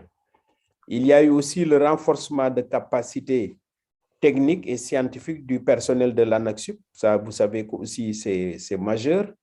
Une formation a été faite dans le cadre du projet Shenzhen en 2013 avec 4 agents techniques de l'ANAQ-SUP qui ont participé et un membre du conseil scientifique de l'ANAQ-SUP qui est chargé de délibérer sur les évaluations externes.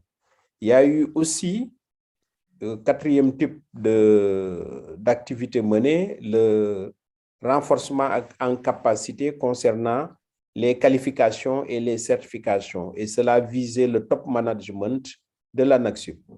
Diapositive suivante. Toujours dans le cadre du projet Shenzhen, il a été important de noter l'accompagnement du projet à l'auto-évaluation de l'ANAQ-SUP, mais aussi l'élaboration du plan stratégique de l'ANAQ-SUP à partir duquel a été tiré le contrat de performance que notre agence a signé avec l'État du Sénégal. Ainsi, le projet a appuyé la mise en œuvre de l'auto-évaluation de l'ANAQ-SUP qui a été en fin de compte évaluée par une équipe externe et évidemment le processus est toujours très important d'être accompagné, surtout la phase d'auto-évaluation, et c'est le projet Shenzhen qui a permis de faire cet accompagnement. De façon plus récente, en 2019, jusqu'à début 2020, l'ANAQ-SUP a élaboré son plan stratégique de développement et après le plan stratégique, le CDP, le contrat de performance, a été déduit de ce plan stratégique et signé avec les autorités du Sénégal. Et là aussi, c'est encore le projet Shenzhen, c'est l'UNESCO qui a aussi appuyé ces réalisations qui sont importantes pour une agence nationale d'assurance qualité. Diapositive suivante.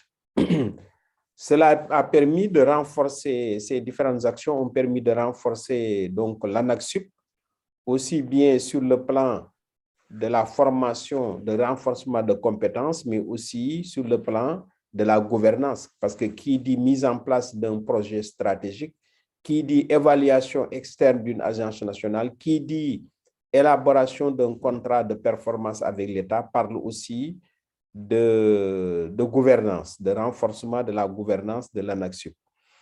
L'un des éléments importants aussi, c'est que l'ANAQ-SUP ayant été l'une des premières agences nationales d'assurance qualité, nous avons travaillé avec les autres agences qui ont vu le jour, et notamment les membres fondateurs, le professeur Keita en parlait tout à l'heure, le Mali, la Guinée, le Maroc, le Togo.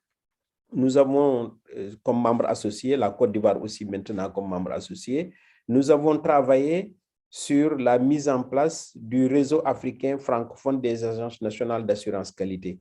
Et là, c'était lors d'ailleurs d'une grande réunion sur les qualifications organisée par l'UNESCO, et ce qui a permis de faire naître le RAFANAC, qui en 2 ans est en train vraiment de grandir. Nous avons noté récemment de nouveaux membres. Nous avons organisé la semaine passée une grande réunion regroupant 16 États qui travaillent sur l'assurance qualité en Afrique francophone présents et 4 autres en ligne, ça fait 20 au total. Donc c'est un réseau qui est en train de s'étoffer et cela donne des perspectives intéressantes de travailler avec l'UNESCO pour vraiment renforcer l'assurance qualité externe, mais aussi l'assurance qualité interne de ces États, et ça fait partie des missions majeures du RAFANAC. Lors de cette réunion, nous avons retenu que le RAFANAC va continuer le réseautage, mais surtout va travailler sur les échanges de bonnes pratiques en assurance qualité externe, appuyer les pays qui souhaitent mettre en place des agences nationales d'assurance qualité par le plaidoyer. Et les membres du RAFANAC ont déjà acquis leur expérience pratiquée, donc c'est intéressant qu'ils se déploient sur ces pays qui veulent mettre en place des structures nationales d'assurance qualité pour amener leur expérience, ce que la mise en place d'une agence nationale apporte.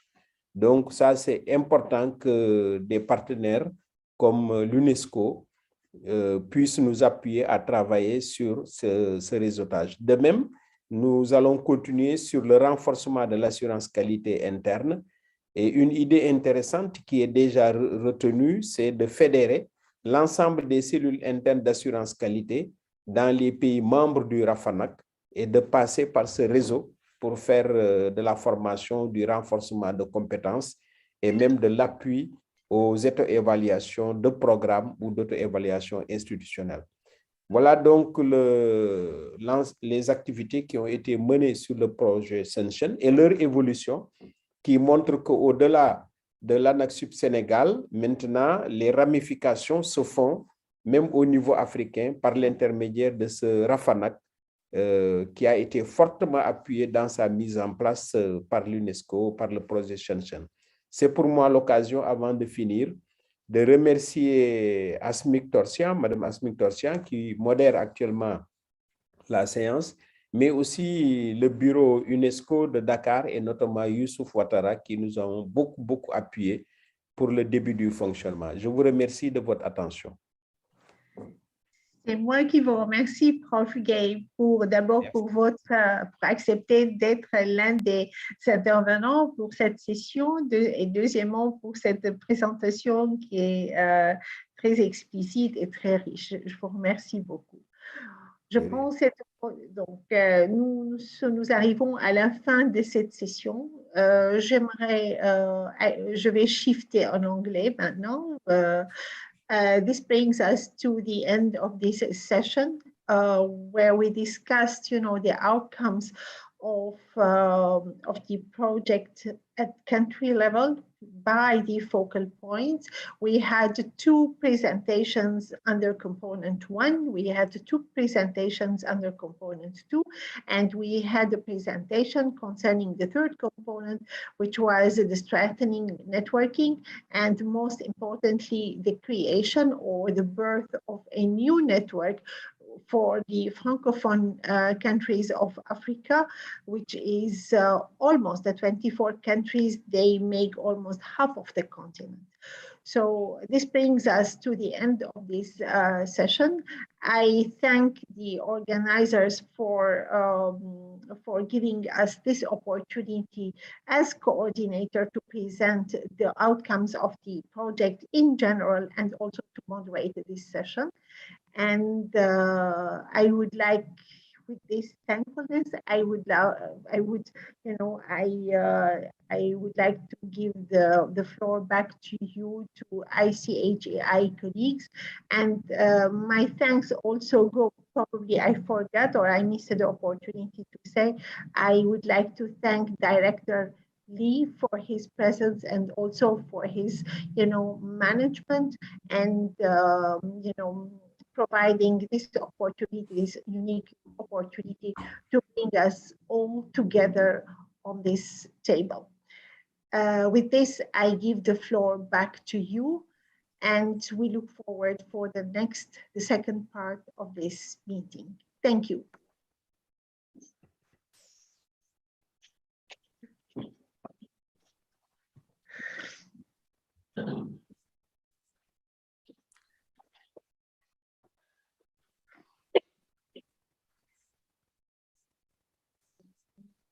Okay, thank you, Hasmi.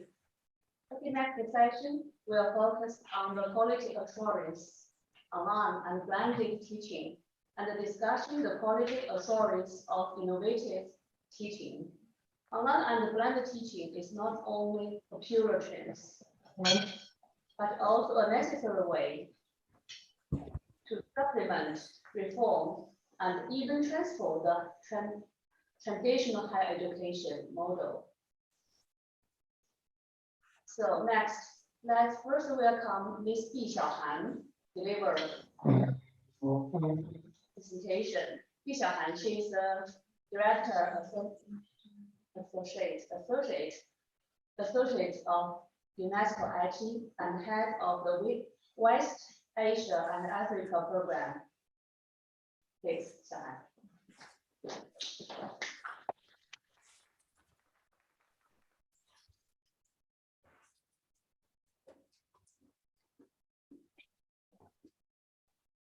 Thank you very much for your kind introduction and moderation.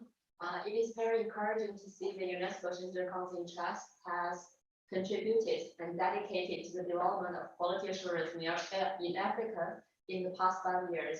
And it's because of the UNESCO Shenzhen Funds-in-Trust that I have the pleasure to present with you and discuss with UNESCO colleagues and Shenzhen Funds-in-Trust project countries about the topic of quality assurance. And today, rather than talking about quality assurance in general, I will focus my presentation on quality assurance for online and blended teaching and learning, which is becoming a new trend globally.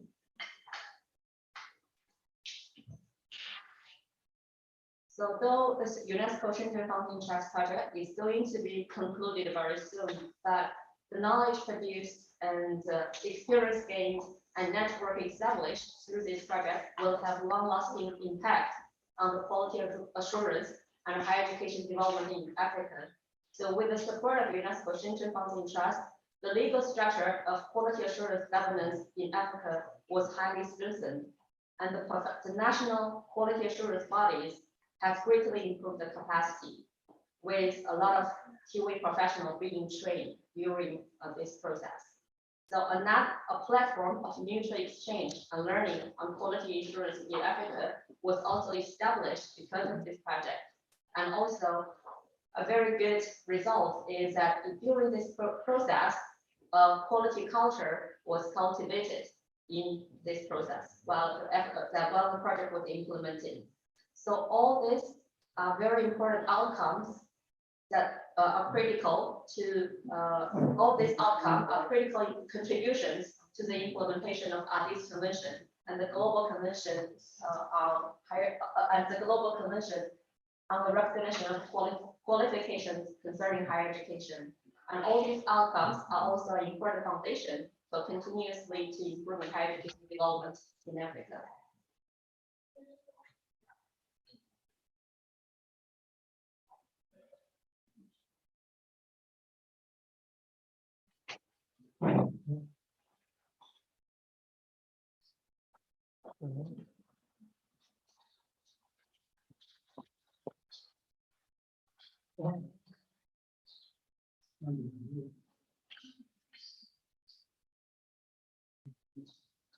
However, we are all aware that we are living and working in a changing world. So social changes and industrial transformation driven by the technological innovation and the development of new technology, calling for the new talents, calling for the cultivation of new talents, and all these changes in return drive reforms and transformation in higher education. And aligning to these changes, UNESCO are also calling for global higher education stakeholders to rethink higher education in his newly launched report called Reimagining Our Future Together, a new social contract for education. He calls global higher education stakeholders to collaborate to work toward more equitable education futures. So online and blended teaching and learning as an innovative higher education teaching and learning mode has huge potential to play in the digital transformation process of higher education. So about why quality assurance for online blended teaching and learning is needed for the development of this innovative teaching and learning mode. As we all know, for online and blended teaching and learning is very different from the traditional face-to-face mode of teaching and learning in terms of its teaching delivery, the way of students learning, and the way of designing and implementing the academic program courses, and also as well as assessment. So all these changes are forcing or pushing higher education institutions and teachers to rethink the roles and the position and the competencies and also the current situation and the needs for them to fulfill the mission of higher education in the new digital era. So therefore, a holistic approach is needed to guide the implementation and development of online and blended teaching and learning, and also to coordinate the efforts of higher education institutions and teachers within institutions and course borders. So it is within this context that UNESCO-ICHEI has developed the IOE quality assurance mechanism. And it was developed in December 2019, and it was dedicated and used to implement support of partner HEI around the globe to implement and develop online blended teaching and learning. And after 2 years, in 2021, the IOE quality assurance framework was upgraded to IOE QA 2.0, including an upgraded framework and also a suite of toolkits supporting the operationalization of this QA framework. So the new QA framework includes 8 components and 20 subcomponents and 73 statements.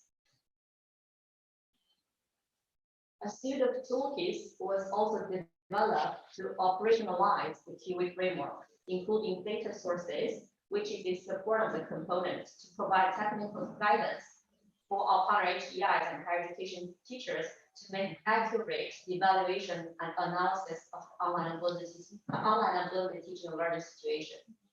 The resources corresponding to the subcomponents are aimed to provide supplementary examples of best practice to guide the development and the implementation of OETL by partner HEI. And a series of toolkits, including templates, procedure guidance, and checklists are also developed to accompany this operationalization process. And also an online self-assessment tool was developed and will be updated to support this QA framework 2.0. So what functions of IOE QA 2.0 will play? So on the micro level, it will help evaluate academic program and courses for online and blended teaching and learning. For policymakers, it will serve as a reference to develop an institutional framework for online and blended teaching and learning, and also serve as evidence-based strategic planning and priority setting. So for the international level, this QA framework and this transparent mechanism of application and operationalization will also facilitate collaboration across areas within the institution and with partners. So the development of IOE QA framework and this operationalization toolkits was led by UNESCO-ICHEI. There is a team led by Director Li Min and Professor Lin Cherping, the Chief Expert of IAE and also Chair Professor of University of Hong Kong, Education University of Hong Kong, and also supported by an IOE QA team within ICHEI. And this development process is also a happy and interesting consultation process with global higher education experts and stakeholders from Australia, China, Indonesia, South Africa, Egypt, Morocco, and UNESCO, and all our partner HEIs contributing to the development of this IOE QA 2.0. And in the end, IOE QA 2.0 was validated by 13 IOE global partner HEIs from Africa and Arab states. And these 2 regions are also the piloting country region for IOE QA 2.0. So to move forward, we are going to apply and localize IOE QA 2.0 by the IOE National Center established in Egypt and Nigeria. And through the IOE National Center in Egypt and Nigeria, they are going to share the cases and evidence and best practice for IOE QA 2.0 within the country to ensure the scalability of this IOE QA 2.0 implementation in the country. Professional development is very crucial for the implementation of IOE QA 2.0, so we will conduct professional development with respect to IOE QA 2.0 with links made to IOE's professional development program for higher education teachers, which is also the main function of IAE. And of course, continuous research is the foundation for IOE QA 2.0 to continuously fulfill its mission of supporting and driving online blended teaching and learning. So we are going to conduct continuous research to make sure that IOE-QE 2.0 is adaptable to our partner HEIs in the local context and also adapting to the changing higher education landscapes. And at the same time, we will receive feedbacks from IOE partners, experts, and global stakeholders. So UNESCO-ICHEI is committed to work with our IOE partners to move forward higher education development through digital transformation. And we also welcome more higher education stakeholders to join us on this, important and interesting journey. Thank you very much.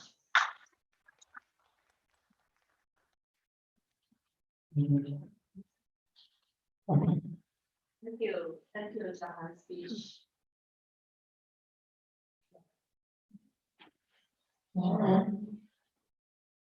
With QA 2.0 framework.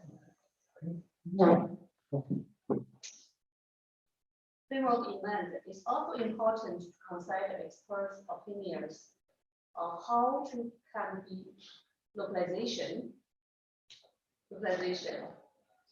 Sorry, next. And we will move on to expert discussion. Well, we are very grateful to have our two strong partners of our IOE share their practice. The first, Ms. Mona, Executive Director of Education. Strategy.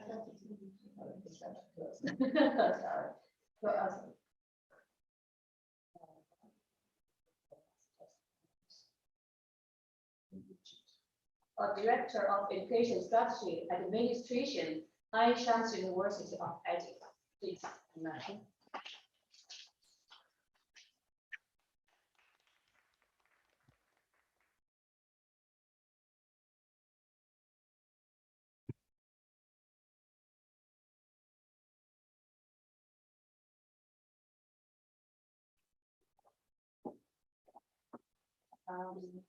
Good afternoon, Professor Dimi, Professor Ben, all my professors and colleagues here. I'm very happy for this fruitful event, and thanks for inviting me to Shenzhen University. It has been a long time since we last met in December 2019 to launch the International Institute of Online Education.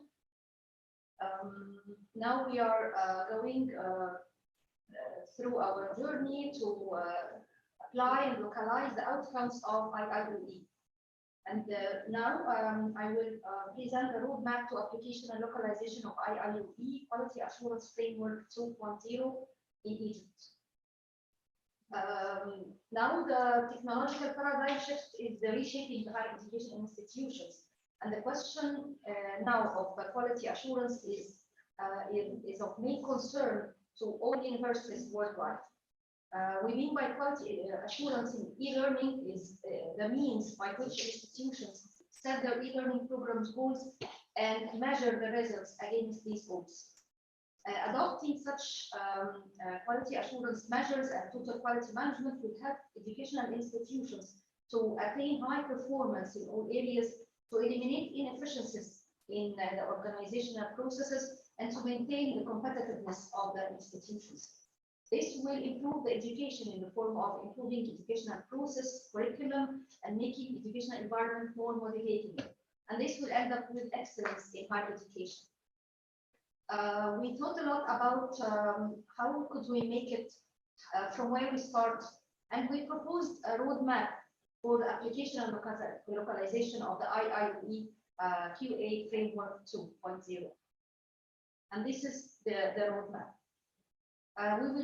We started with reviewing the existing ASU quality assurance system for online education, and this stage already done. It depends on main pillars.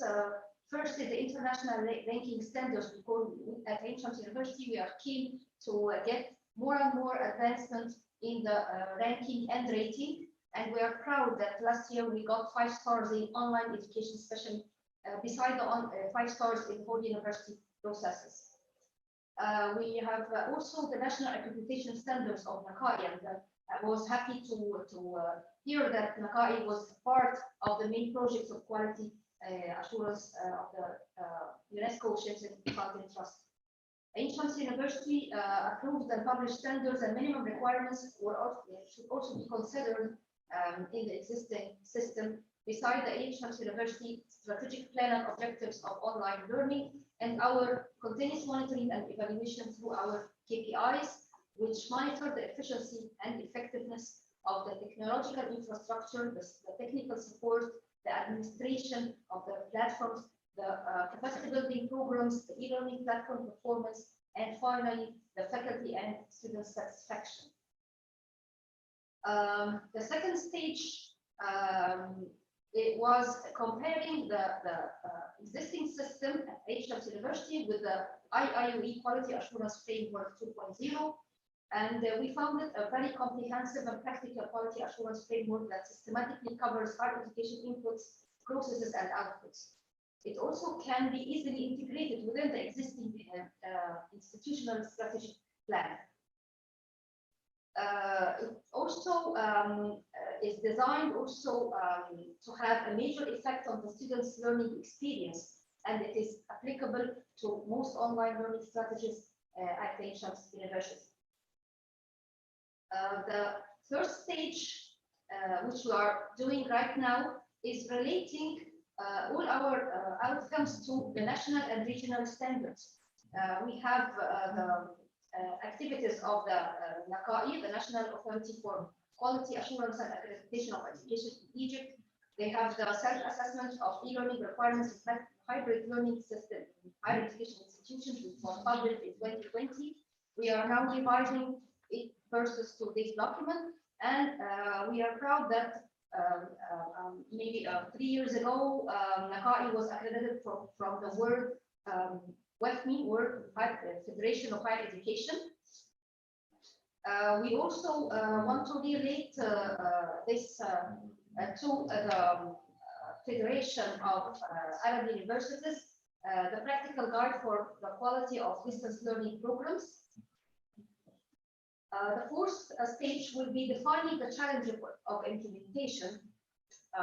Customizing the quality framework to be compatible and applicable to the local context is very important, especially the translating the existing standards into operational checklists.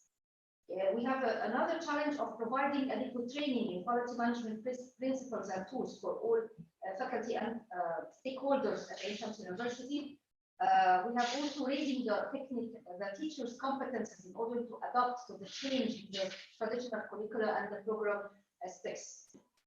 Also, allocating adequate time, resources, and infrastructure for online course design and development and then deployment is very important, in addition to ensuring the senior leadership commitment.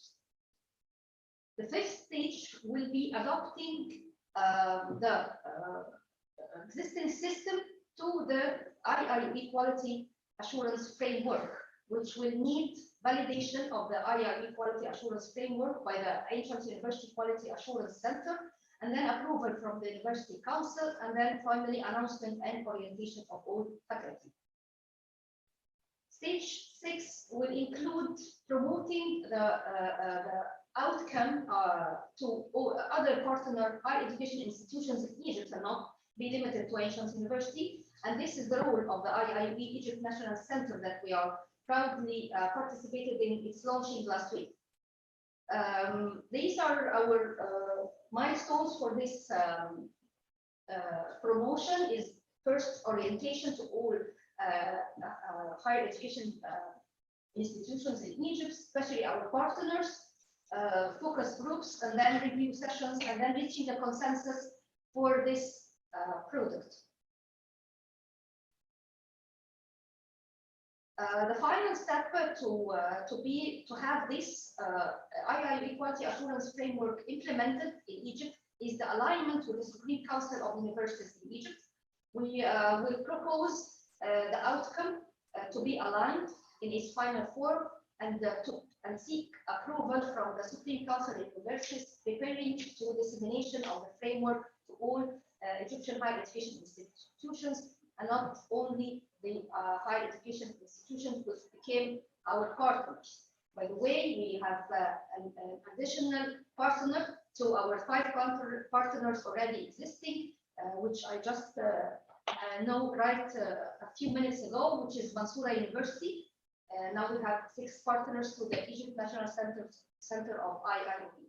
Thank you so much, and looking forward to welcome you soon in Egypt.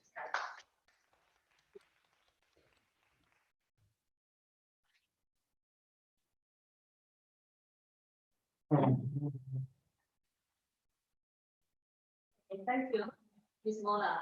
Next, let's welcome Ms. Habib, Deputy of Graduate Students and International Faculty of International Students, University, Qatar, Malaysia, from Malaysia.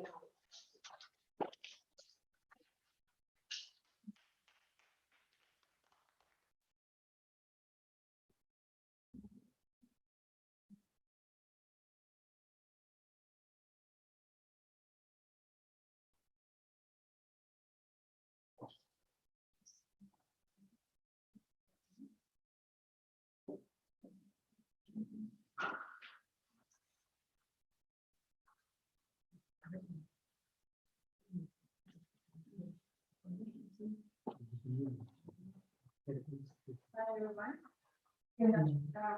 Good evening. The last one. I'm so grateful here, and this is such a tremendous effort by Prof. B and again, maybe Prof. Interpreting is listening to us. This is such a huge effort. My name is Habiba, and I'm from Malaysia. We are very new to IIOB. Thanks to Prof. Lee, who have agreed to have UPM to represent Malaysia as one of the developed country. We are very newly transformed into a developed country, and we have experienced so many things from our Vision 2020, and now we have tremendous change in terms of digitalization and transformation for all the university in Malaysia. So there's not much thing that I can say about this effort of SHIFT because we are very new to IIOB. But what I can share with you is our own experience in Malaysia, how we are considering our multicultural. We have a very diverse society. And even the university, we have a new university, we have a quite old university, so we have a different diverse background in how we start working on transformations, having technology as our important elements in our education. Let's start with, I have been appointed recently as a director of IIOB and for Malaysia. Thank you very much for the support from Shenzhen. And I'm still a deputy in UPM. So I would like to share what we have in UPM and in Malaysia in general. So this is something that I have modified from the what we need to have to look forward to the way forward that I think it is important for the QA 2.0 IIOB, which is not much of a different from the others suggestion, which is we need to have a focus on to check and balance what we have from diverse stakeholders, and we need to focus on the professional development and also how we implement. So we are aware of, especially in Malaysia, the directions have changed. We call it as 4 quad future universities models. So the first one is much of a, even though we have like 20 public universities, but the departure point of how we operate as the universities are different. So much of the university in Malaysia, we are still in the first model, which there's not much of change in terms of the infrastructures and how we plan for the program and all the process. the implementation of the technology in every program.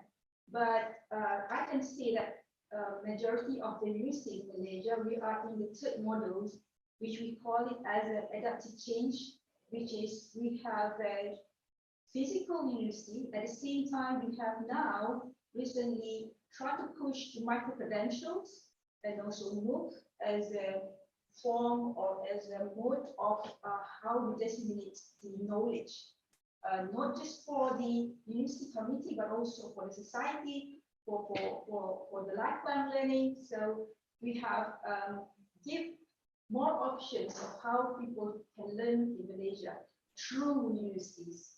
So of course, towards the end, the radical change is quite something that not everyone a cup of tea. When we don't have, we're thinking of no longer a physical university.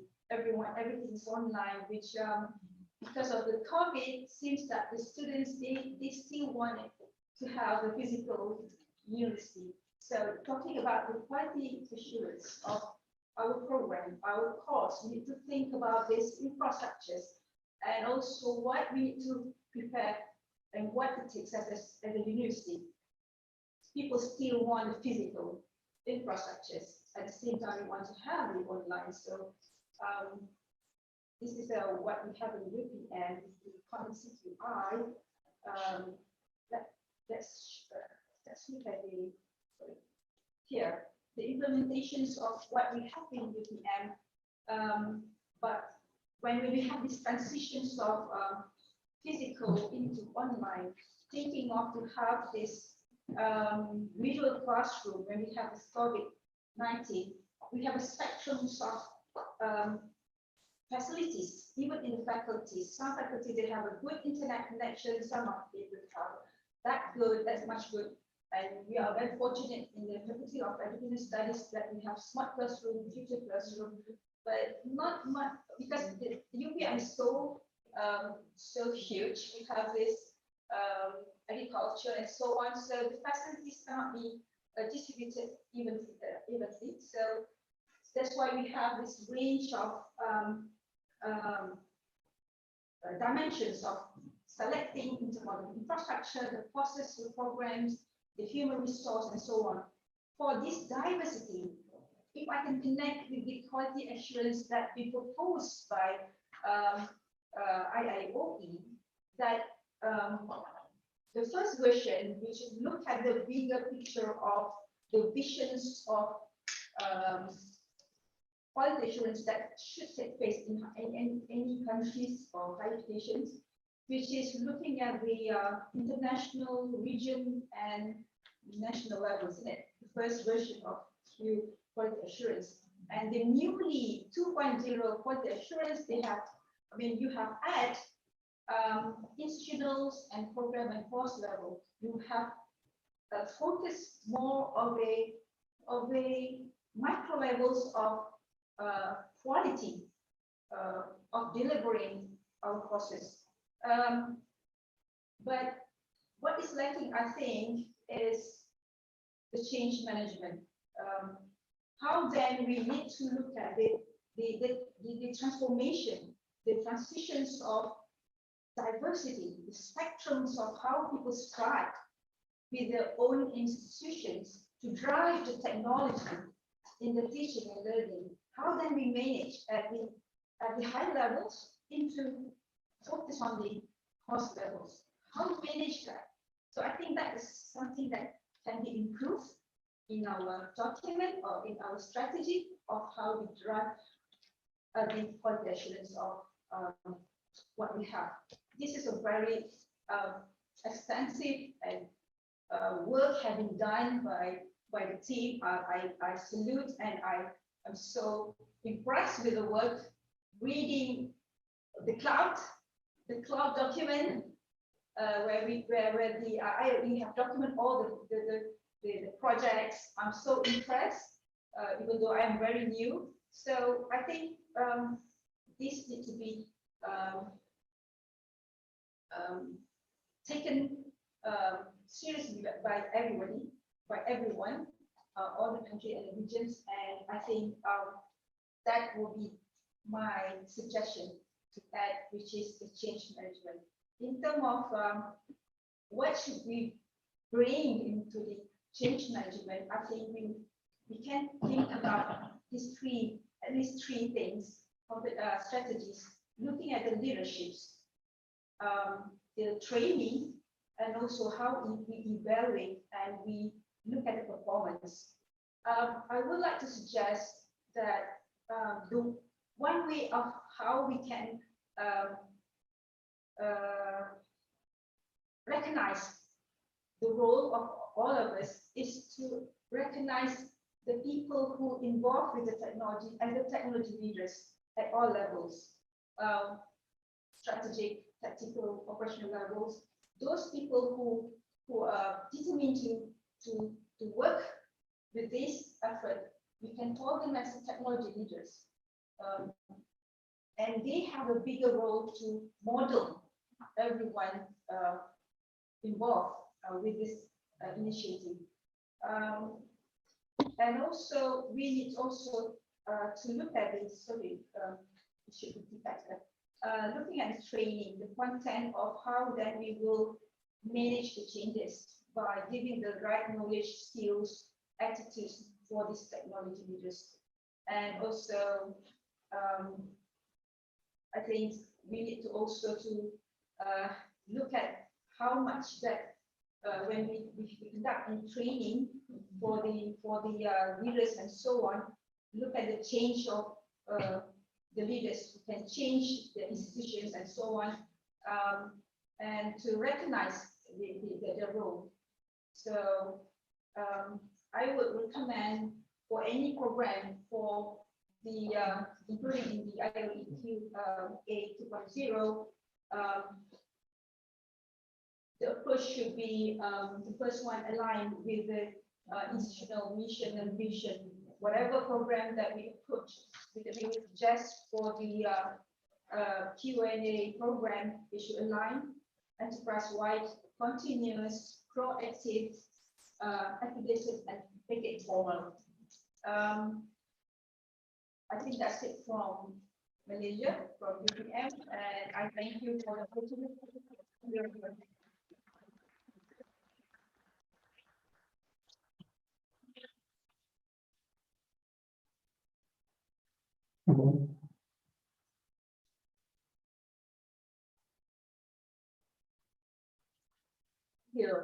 Thank you, Harvey.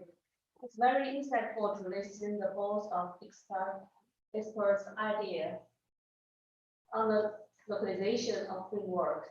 Thank you again for your time. Next, please. So we would like to welcome Director Li Ming to conclude this meeting.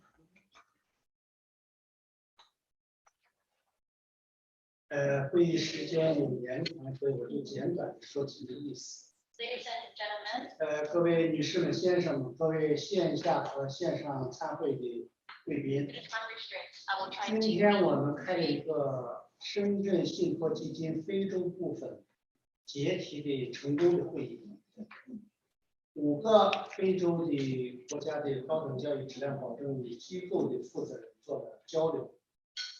他们的发言充分证明，深圳市政府和联合国教科文组织共同开展的在非洲10个国家高等教育质量保证体系的这样一个建设的项目，它是非常有价值和有收获的。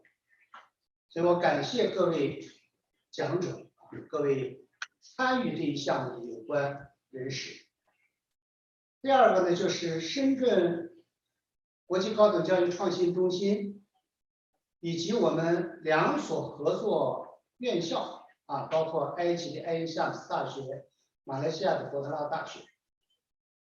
那么，把我们在 IIoE 当中对在线和混合式教学的质量保证体系 2.0 的研究结果和实践的结果。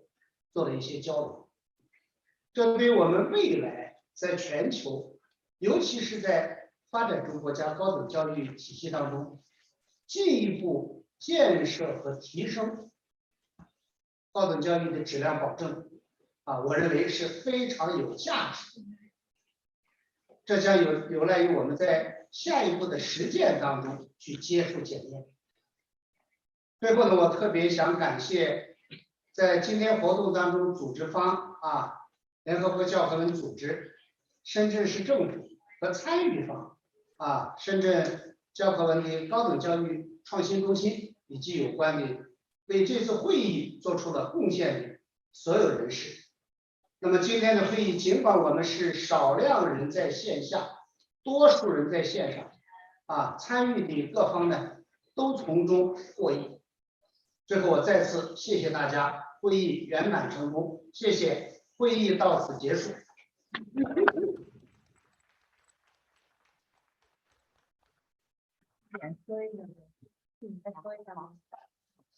Ladies and gentlemen, thank you so much for being with us today. I understand the meeting has run a little bit longer than we expected, but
So thank you everyone for being with us today. The meeting is now concluded. Thank you for your participation.